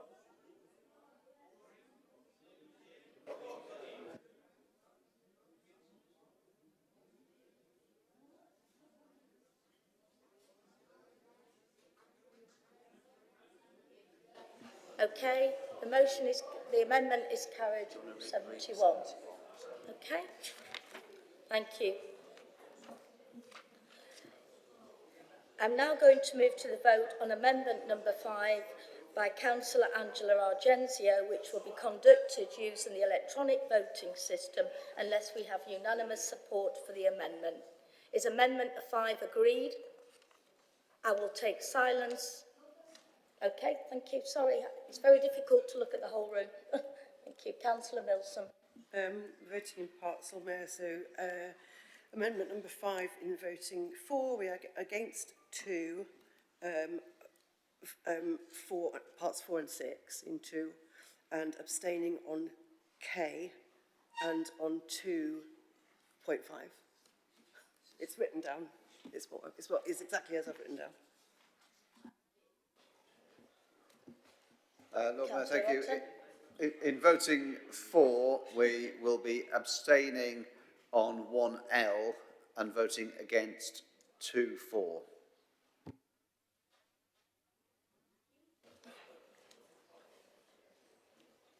Councillor Hurst, have you nothing? Okay. Councillor Dow? No. Can we go to the electronic voting system then, please?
We still have one more vote. Vote is in. Okay. The amendment is carried 70. Amendment's lost, is it? No, amendment carried 74 and 1 abstention. Lost, but part 2, brackets 4 is lost. What would we do without Paul? That's all I can say. I'm now going to move to the vote on the substantive motion, which will be conducted using the electronic voting system unless we have unanimous support for the motion. Councillor Milson. Okay, bear with. So we're voting for the substantive motion, but against any of these bits that have not been amended. Against, there's an error in what I've written down for Paul.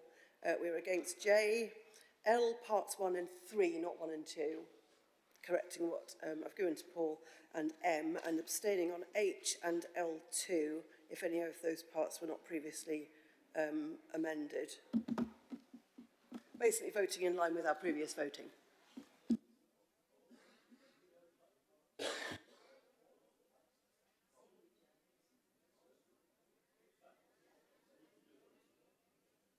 Councillor Otten.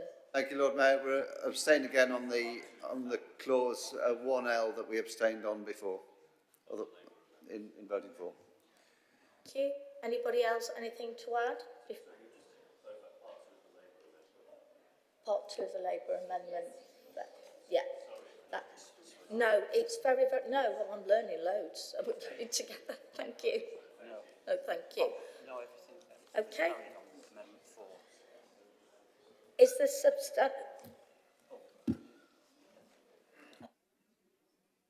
Yeah. Can we go to the electronic vote, please?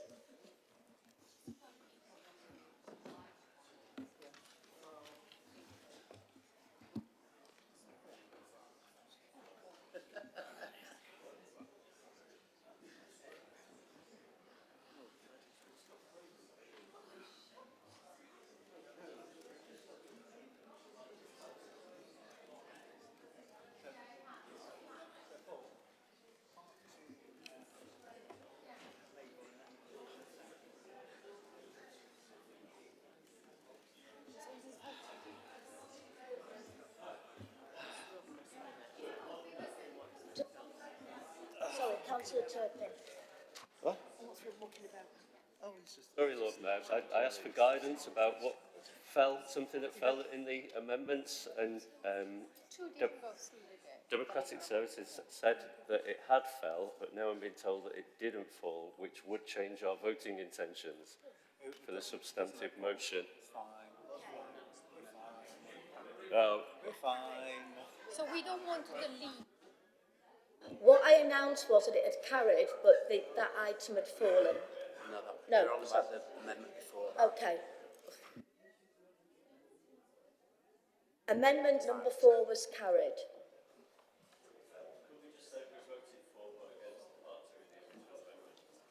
Do we need to recast that vote? Yeah, we okay. yeah. That's fine. Thank you. So, sorry, Lord Mayor, if I can clarify, part 2 of the Labour amendment is a deletion. So that deletion wasn't carried. So paragraphs L and M of the original motion remain in. And I understand part 1 of the Labour amendment was carried, so that deletion was active. But obviously, an amendment that's been carried in part, a deletion part has been carried or been lost. If a deletion has been lost, then you don't need to vote against that amendment again. It's a deletion that's not happened. Can we move on? Are we all quite clear? Can we... Have they...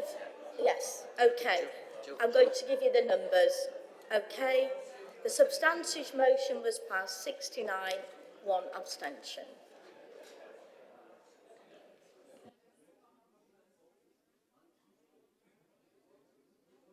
Now going to move on item number 9, the notice of motion regarding reallocating South Yorkshire's Mayoral Combined Authority funding from Doncaster Sheffield Airport to insulating homes.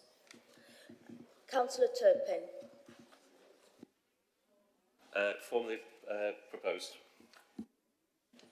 Councillor Gilbert to second. Formally seconded, Lord Mayor. It says on here, Councillor Gilbert to say. Oh, sorry, my fault. No, it was, yeah. Yeah, it says Councillor Gilbert on here. Do you know? But it doesn't matter. Councillor Gilbert, can you just say formally, please? Formally, please. Thank you very much. Oh, you're taking me literally. There are two. I know. Shut up, Councillor Turpin, you are. In the nicest possible way, he's been cheeky. Sorry? No, because it's... There are two proposed amendments, and these are numbers 6 and 7 on the list of amendments circulated at the meeting. May I call on Councillor Tom Hunt to move amendment number 6? Formally, please. Formally. On Councillor Ben Miskell. Formally, Lord Mayor. May I call on Councillor Andrew Sangard to move amendment number 7? Formally proposed, Lord Mayor. May I call on Councillor Tim Huggan to second the amendment? Formally seconded, Lord Mayor. Thank you. I am now going to move to vote on the amendment number 6, moved by Councillor Laura Monaghan, which will be conducted using electronic voting system unless we have unanimous support for the amendment. Councillor Turpin. We're not supporting this. We're going to do that by voting against it. We're going to vote against it.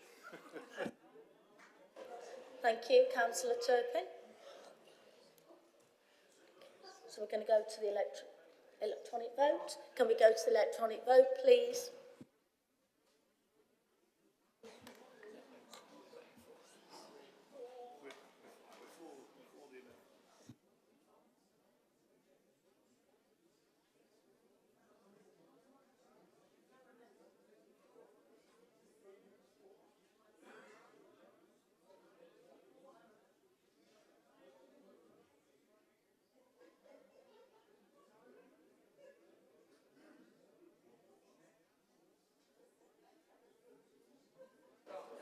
Just 2 people to vote, please.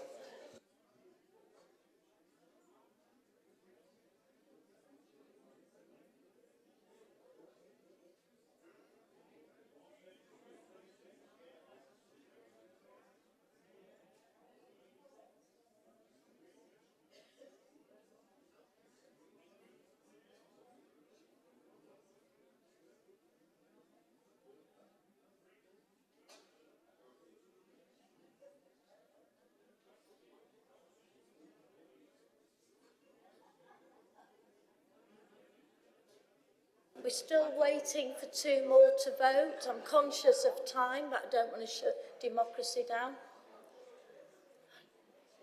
Gareth has left. Has he? Yeah. Okay. Well, I'm going to carry on. Shall we call it? Yes, I'm going to call it. Okay, the amendment is passed 59 for, 8 against, 2 abstentions. Going to move to amendment number 7, moved by Councillor Andrew Sangor. If we can go to electronic voting system, please. Oh, sorry, wait a minute. I do apologise, Councillor Milson. Thank you, Lord Mayor. Amendment number 7 we're voting for, but against L and M, and abstaining on I and K. Okay. Councillor Turpin. Voting against, but for 2G and for 2I. Thank you. Anybody else? Anything to add? No. We will now move to the electronic voting.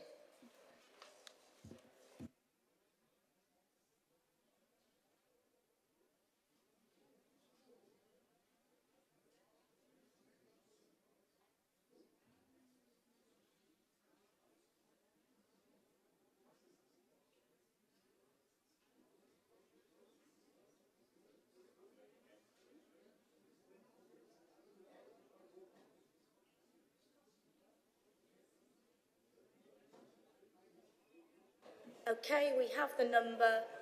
The amendment is Passed. It's 61 for, 6 against, 2 abstentions.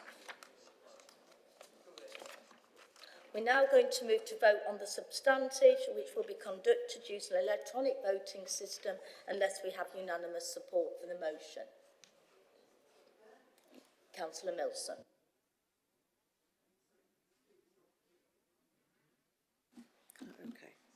Okay. Right. So we are voting. Sorry, give me a second.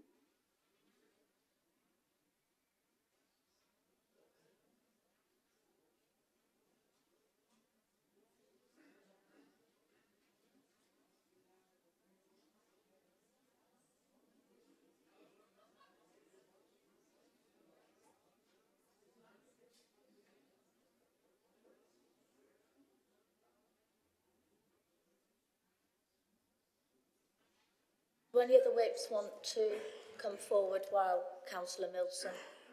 We're happy to vote for. I believe Councillor Milson wants to abstain again on our INK. That's what would make sense. Yeah, I think we want to vote against the parts that we... I think we want to... Thank you, Joe. I think this is what we call collaborative working, I think we want so to let's not... vote, we want to vote... Councillor Milson, please carry on. Glad to cause a light mood at this stage in the proceedings. I think we want to vote against the things we wanted to remove via our amendment. Okay. I'm not quite sure whether that means we're voting for or against the whole thing. That's a bit I can't work out.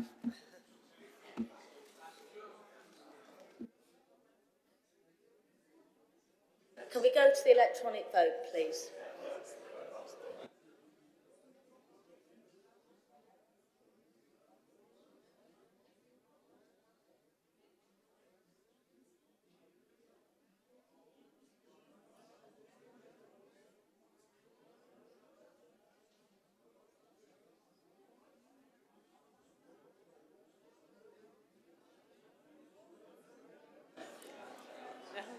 If it helps, Can we the have the Labour electron- amendment passed, so...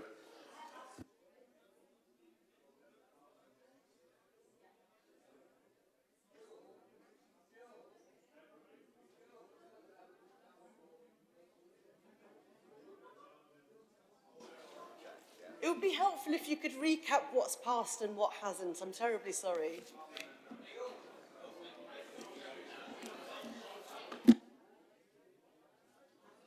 I mean, I can tell you what I believe has passed, if that helps. That's the Labour amendment passed in full and therefore deleted the whole of the green text. So... Thank you, Joe. That's yeah, all I and then needed our to hear. amendment was passed in part.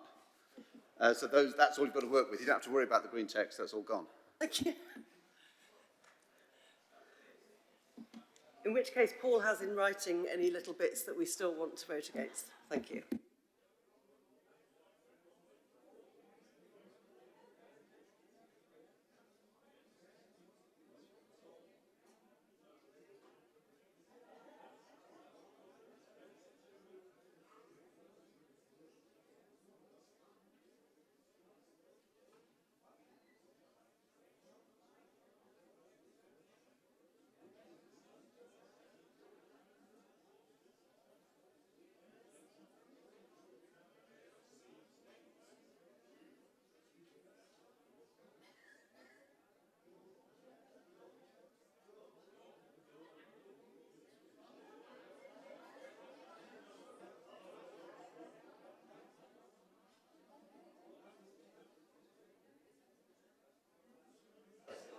Does anybody else want to vote?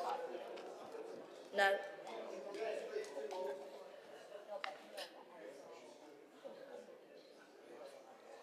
Okay.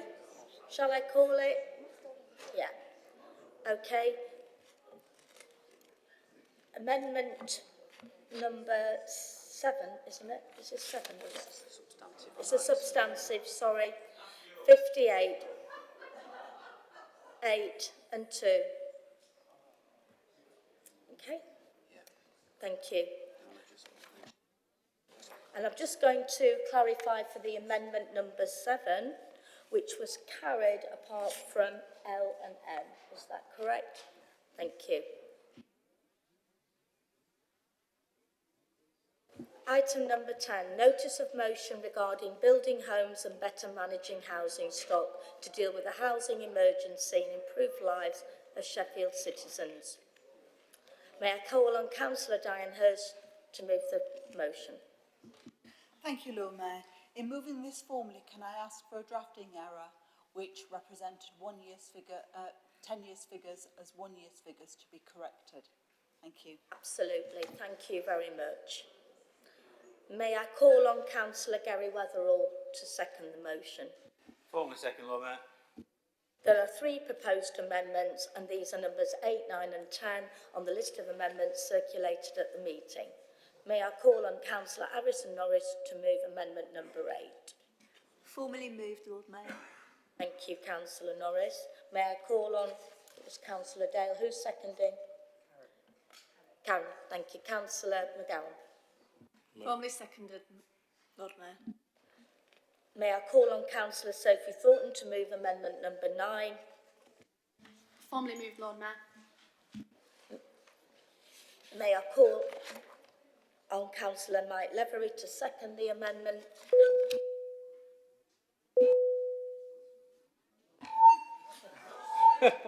Formally seconded, Lord Mayor.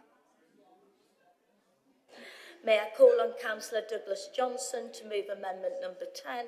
Formally moved, Lord Mayor. May I call on Councillor Paul Turpin to second the amendment? Formally second. I'm now going to move to the amendment on number 8, moved by Councillor Alison Norris, which will be conducted using electronic voting system unless we have unanimous support for the amendment. I think it's dissent. It's dissent. It's dissent from the end. Okay, a second.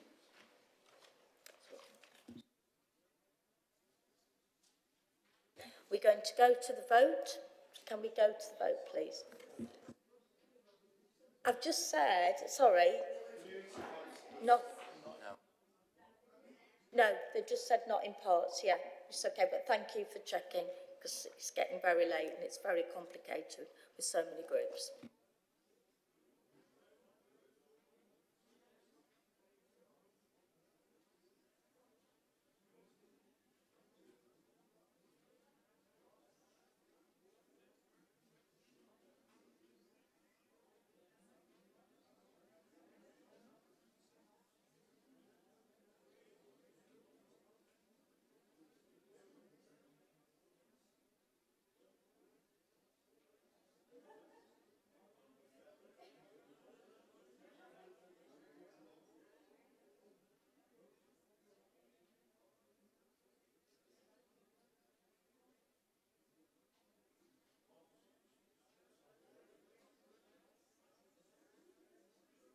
Finished the 2 tasks.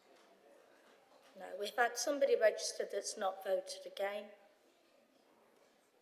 Okay. Shall I call it? Okay. We've got the 70 now, thank you very much. The amendment is carried, 62 for, 5 against and 2 abstentions.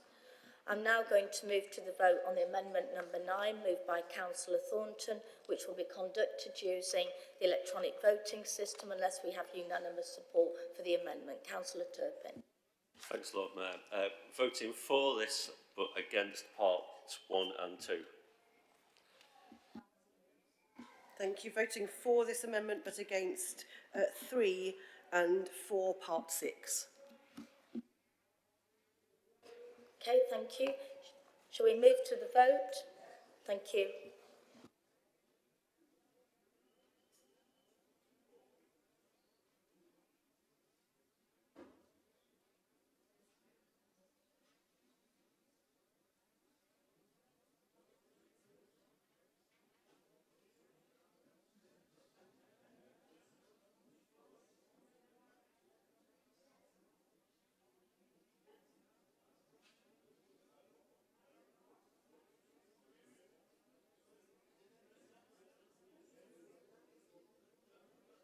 Okay, just 2 more votes, please.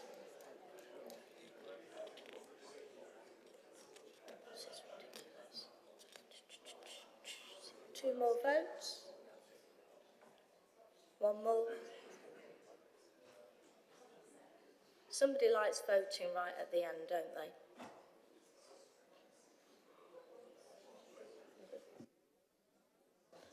Okay, here we go. There we go again. Okay, the amendment is carried 69 for, 1 abstention. Apart from, that's right. We're now going to move to the vote on amendment number 10, moved by Councillor Douglas Johnson. Is the amendment number 10 agreed? I will take silence of affirmation. If any men wish to dissent, please put your hand.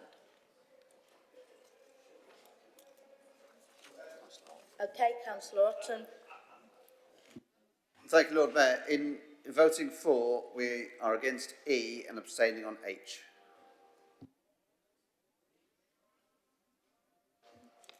Okay, so we move to the vote.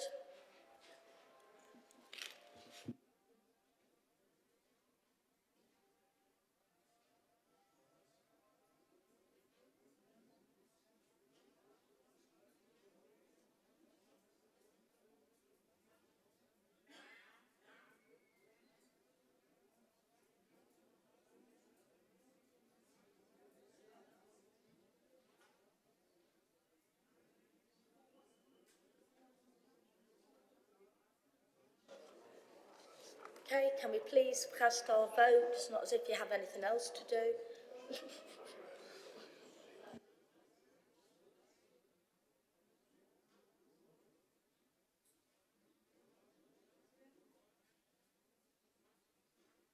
Thank you. The amendment is carried 69 for, 1 abstention. Thank you. I'm now going to move to the vote on the substantive motion, which will be conducted using the electronic voting system, unless we have unanimous support for the motion. Councillor Milson.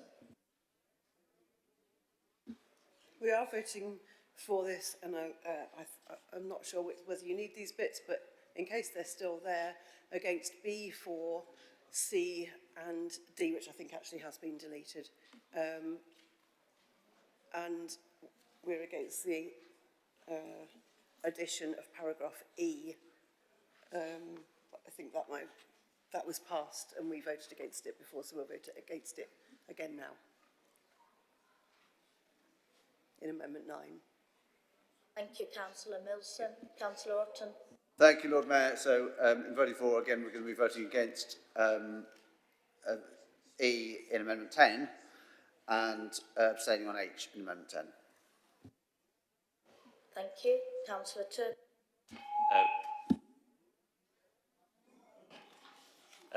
I'm unsure if the parts 1 and 2 of the Lib Dem amendment passed, but just in case, we'll be voting for this motion, but against parts 1 and 2 of the Lib Dem amendment as we did at that time. Thank you, Councillor Turpin. That was really clear. I really appreciate that. Thank you. I know, I've made your day. Could we move to the vote, please?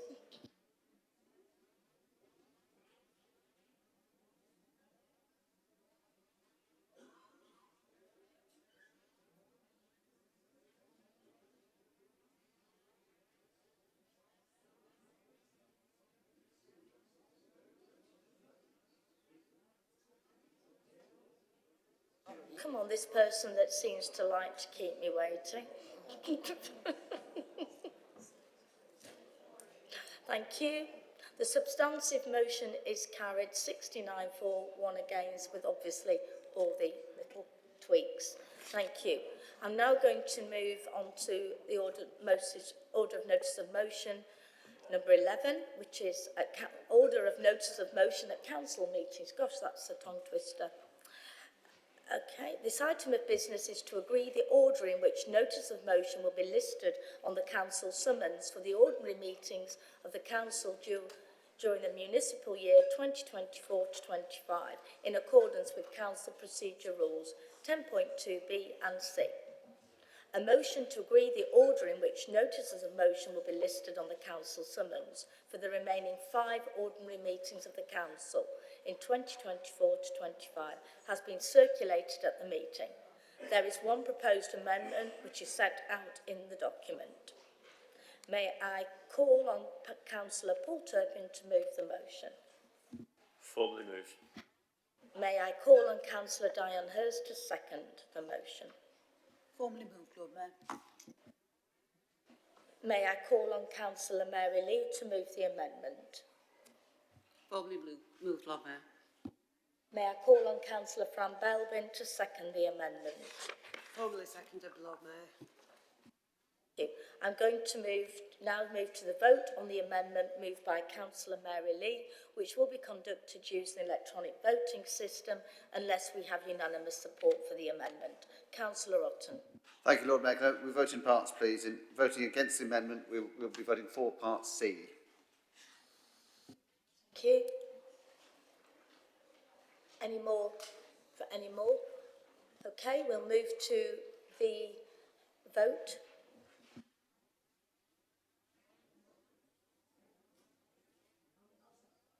Move to the vote on the amendment, just to be clear.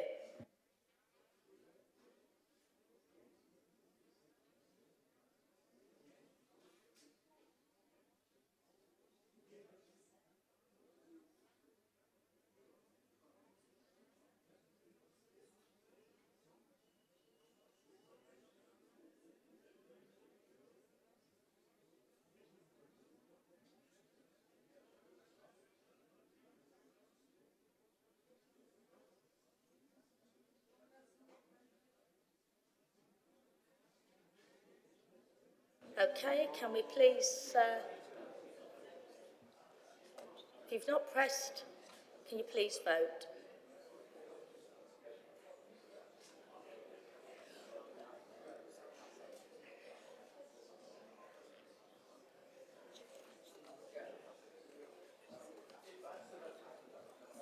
Okay, just 2.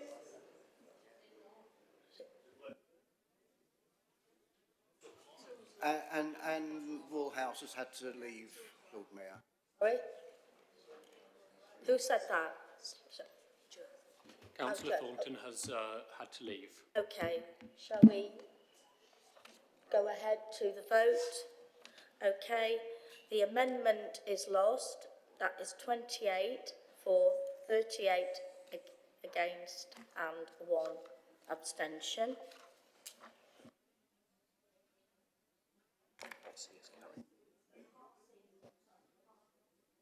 Part C is carried and we'll go on to the substantive motion. Thank you.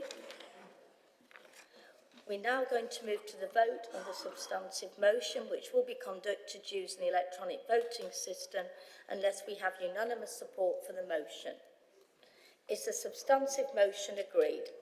I will take note, Councillor Milson. Thank you, Lord Mayor. We'll be voting against the motion, apart from Part C from our amendment, which seems to have found its way in. Okay, any more? Can we move to the vote on the substantive?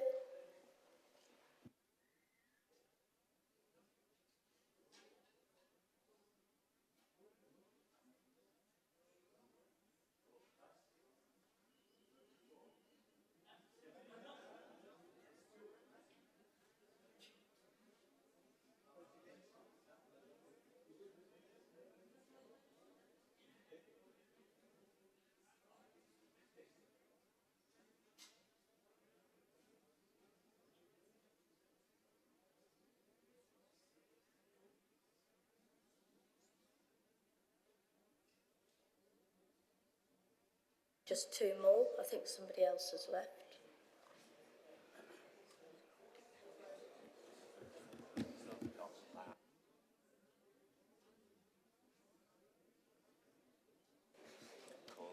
I'm going to call it. We have 39 for, 27 against and 1 abstention. So the substantive is carried with all the adjustments. Item number 12, parental leave policy for members. This item of business is to approve a Sheffield City Council members' parental leave policy. A report on this matter submitted by the Director of People and Organisational Culture was published with the agenda for this meeting. The proposed policy is appended to that report. Council is asked to approve the recommendations in the report. Therefore, the motion is to 1. Approve the parental leave policy attached as an appendix to the report, and to agree that it's added to the Constitution as an appendix to Members' Allowances Scheme at Part 6, and 2. Approve that the maternity, paternity, shared parental or adoption leave taken under this policy is an approved reason for non-attendance under Section 85 of the Local Government Act 1972 without needing the further approval of Council. The motion is to be moved by Councillor Mary Lee and seconded by Councillor Dianne Hurst. Oh, sorry, Councillor Otten this time. I think we changed it to. Do apologise. Yeah. Councillor Lee. Formally, Lord Mayor. Councillor Otten. Formally seconded, Lord Mayor. Is the motion agreed? I will take silence as an affirmation of the meeting. Okay, so we don't need to go to electronic vote. No. Onto that motion is passed. The next item, item 13, Annual Standards Report. This item of business is to receive the Annual Standards Report for 2023, showing details of the outcome of the standards complaints received from January to December 2023. The report was published with the agenda for this meeting and has been referred to full council by the Audit and Standards Committee at its meeting held on the 21st of March 2024. May I suggest that the Council receives and notes the Annual Standards Report for 2023? Is that agreed? Agreed. Thank you.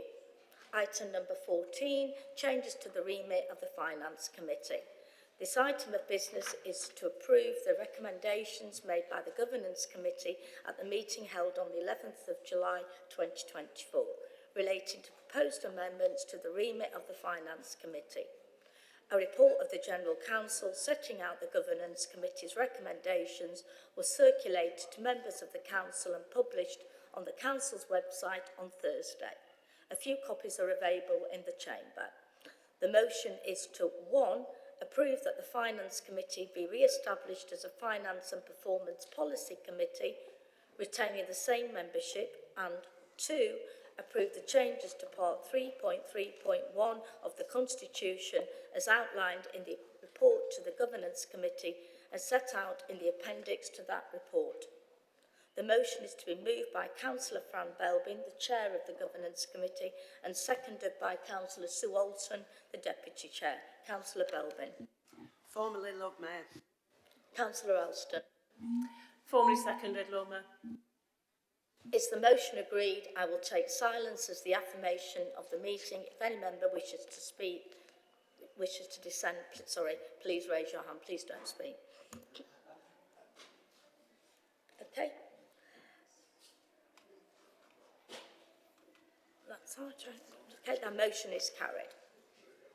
Item number 15, minutes of previous council meetings. It is proposed that 1. The minutes of the ordinary meeting of the council held on the 7th of February 2024, the special meeting of the council held on the 6th of March 2024, and the annual meeting of the council held on the 15th of May 2024 be approved as true and accurate records.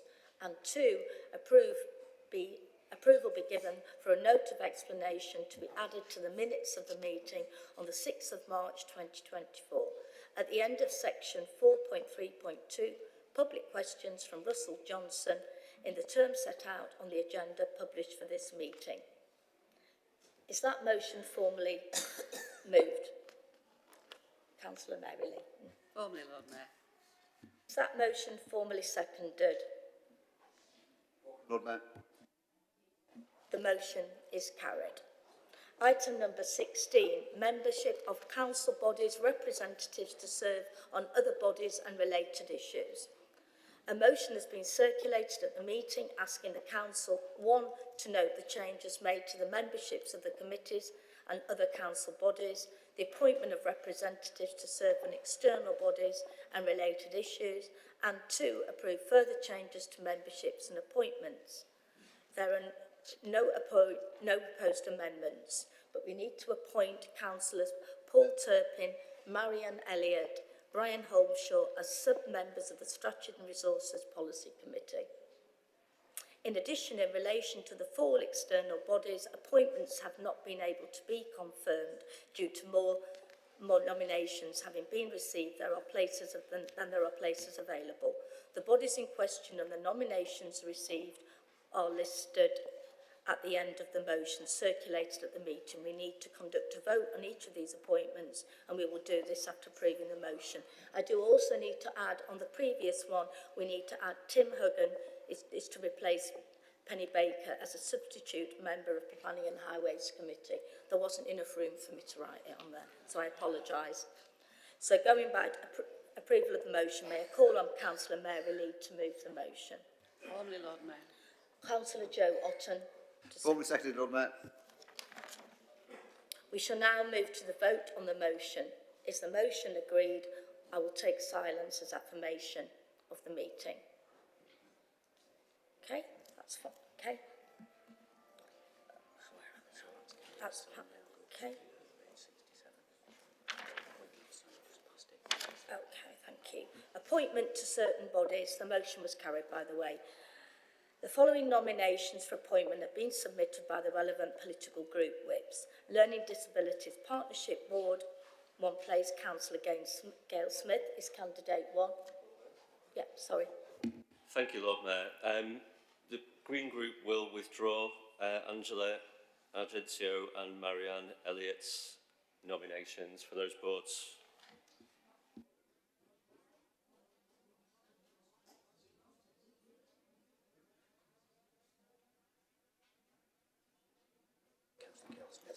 Right, for the record, Councillor Gail Smith is to be sitting on the Learning Disabilities and Partnership Board, and Councillor Barbara Masters will sit on the Sheffield Waterways Strategy Group. But we need to go to the vote on the National Football Trust Sheffield Local Advisory Group. Candidate number 1 is Councillor IBBY. Candidate number 2 is Councillor Denise Fox. Could you cast your votes, please? Oh, do you want to? Thank you. Right. Do you want me to do that? So 1 is for and 2 is... No.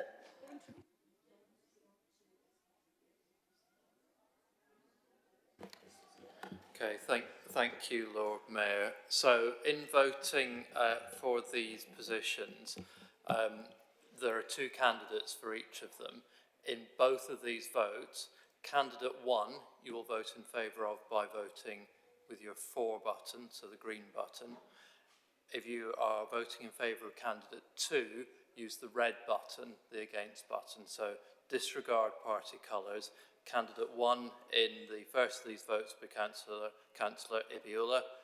Vote for Councillor ULLAH by using the green button. And if you are voting, and Councillor Denise Fox will be candidate 2, wish to vote for Councillor Fox, use the red button.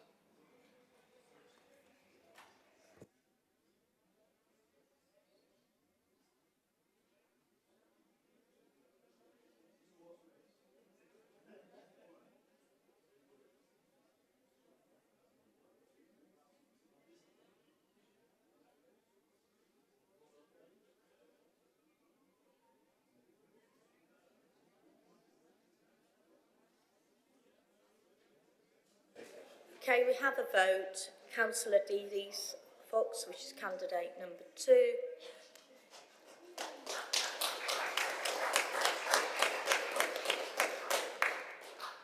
Be appointed to the National Football Trust Sheffield Local Advisory Group. We are now going to go to vote number 3, which is Sheffield Futures Board. May I remind members that the vote is to choose either candidate number 1, Councillor Nabila Marana, or candidate number 2, Councillor Denise Fox, for appointment to the board, or abstain from voting. So it will be exactly the same as before. Candidate 1 is green, candidate 2 is red. Is that correct, James? Thank you, got it.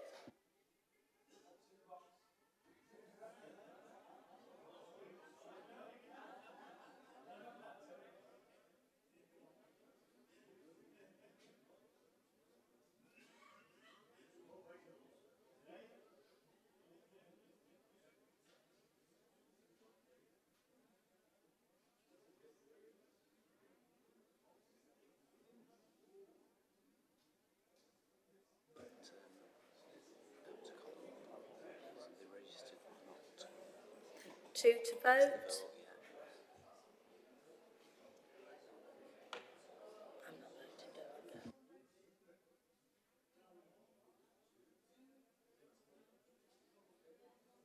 I'll call the vote.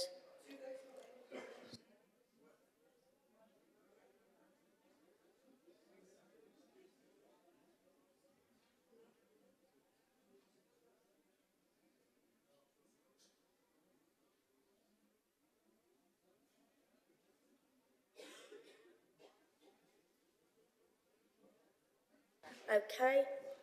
I would like to announce that Councillor Nabila Mwala received 34 votes, Councillor Fox 31, and therefore be appointed to the Sheffield Waterways Strategy Group. And I am very... Sheffield Futures. Oh, Sheffield Futures, sorry. It's okay. No, Sheffield Futures, not Waterways, don't worry, Councillor.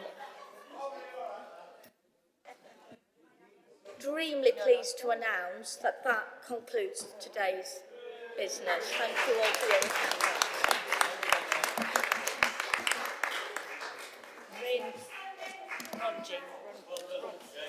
Well done.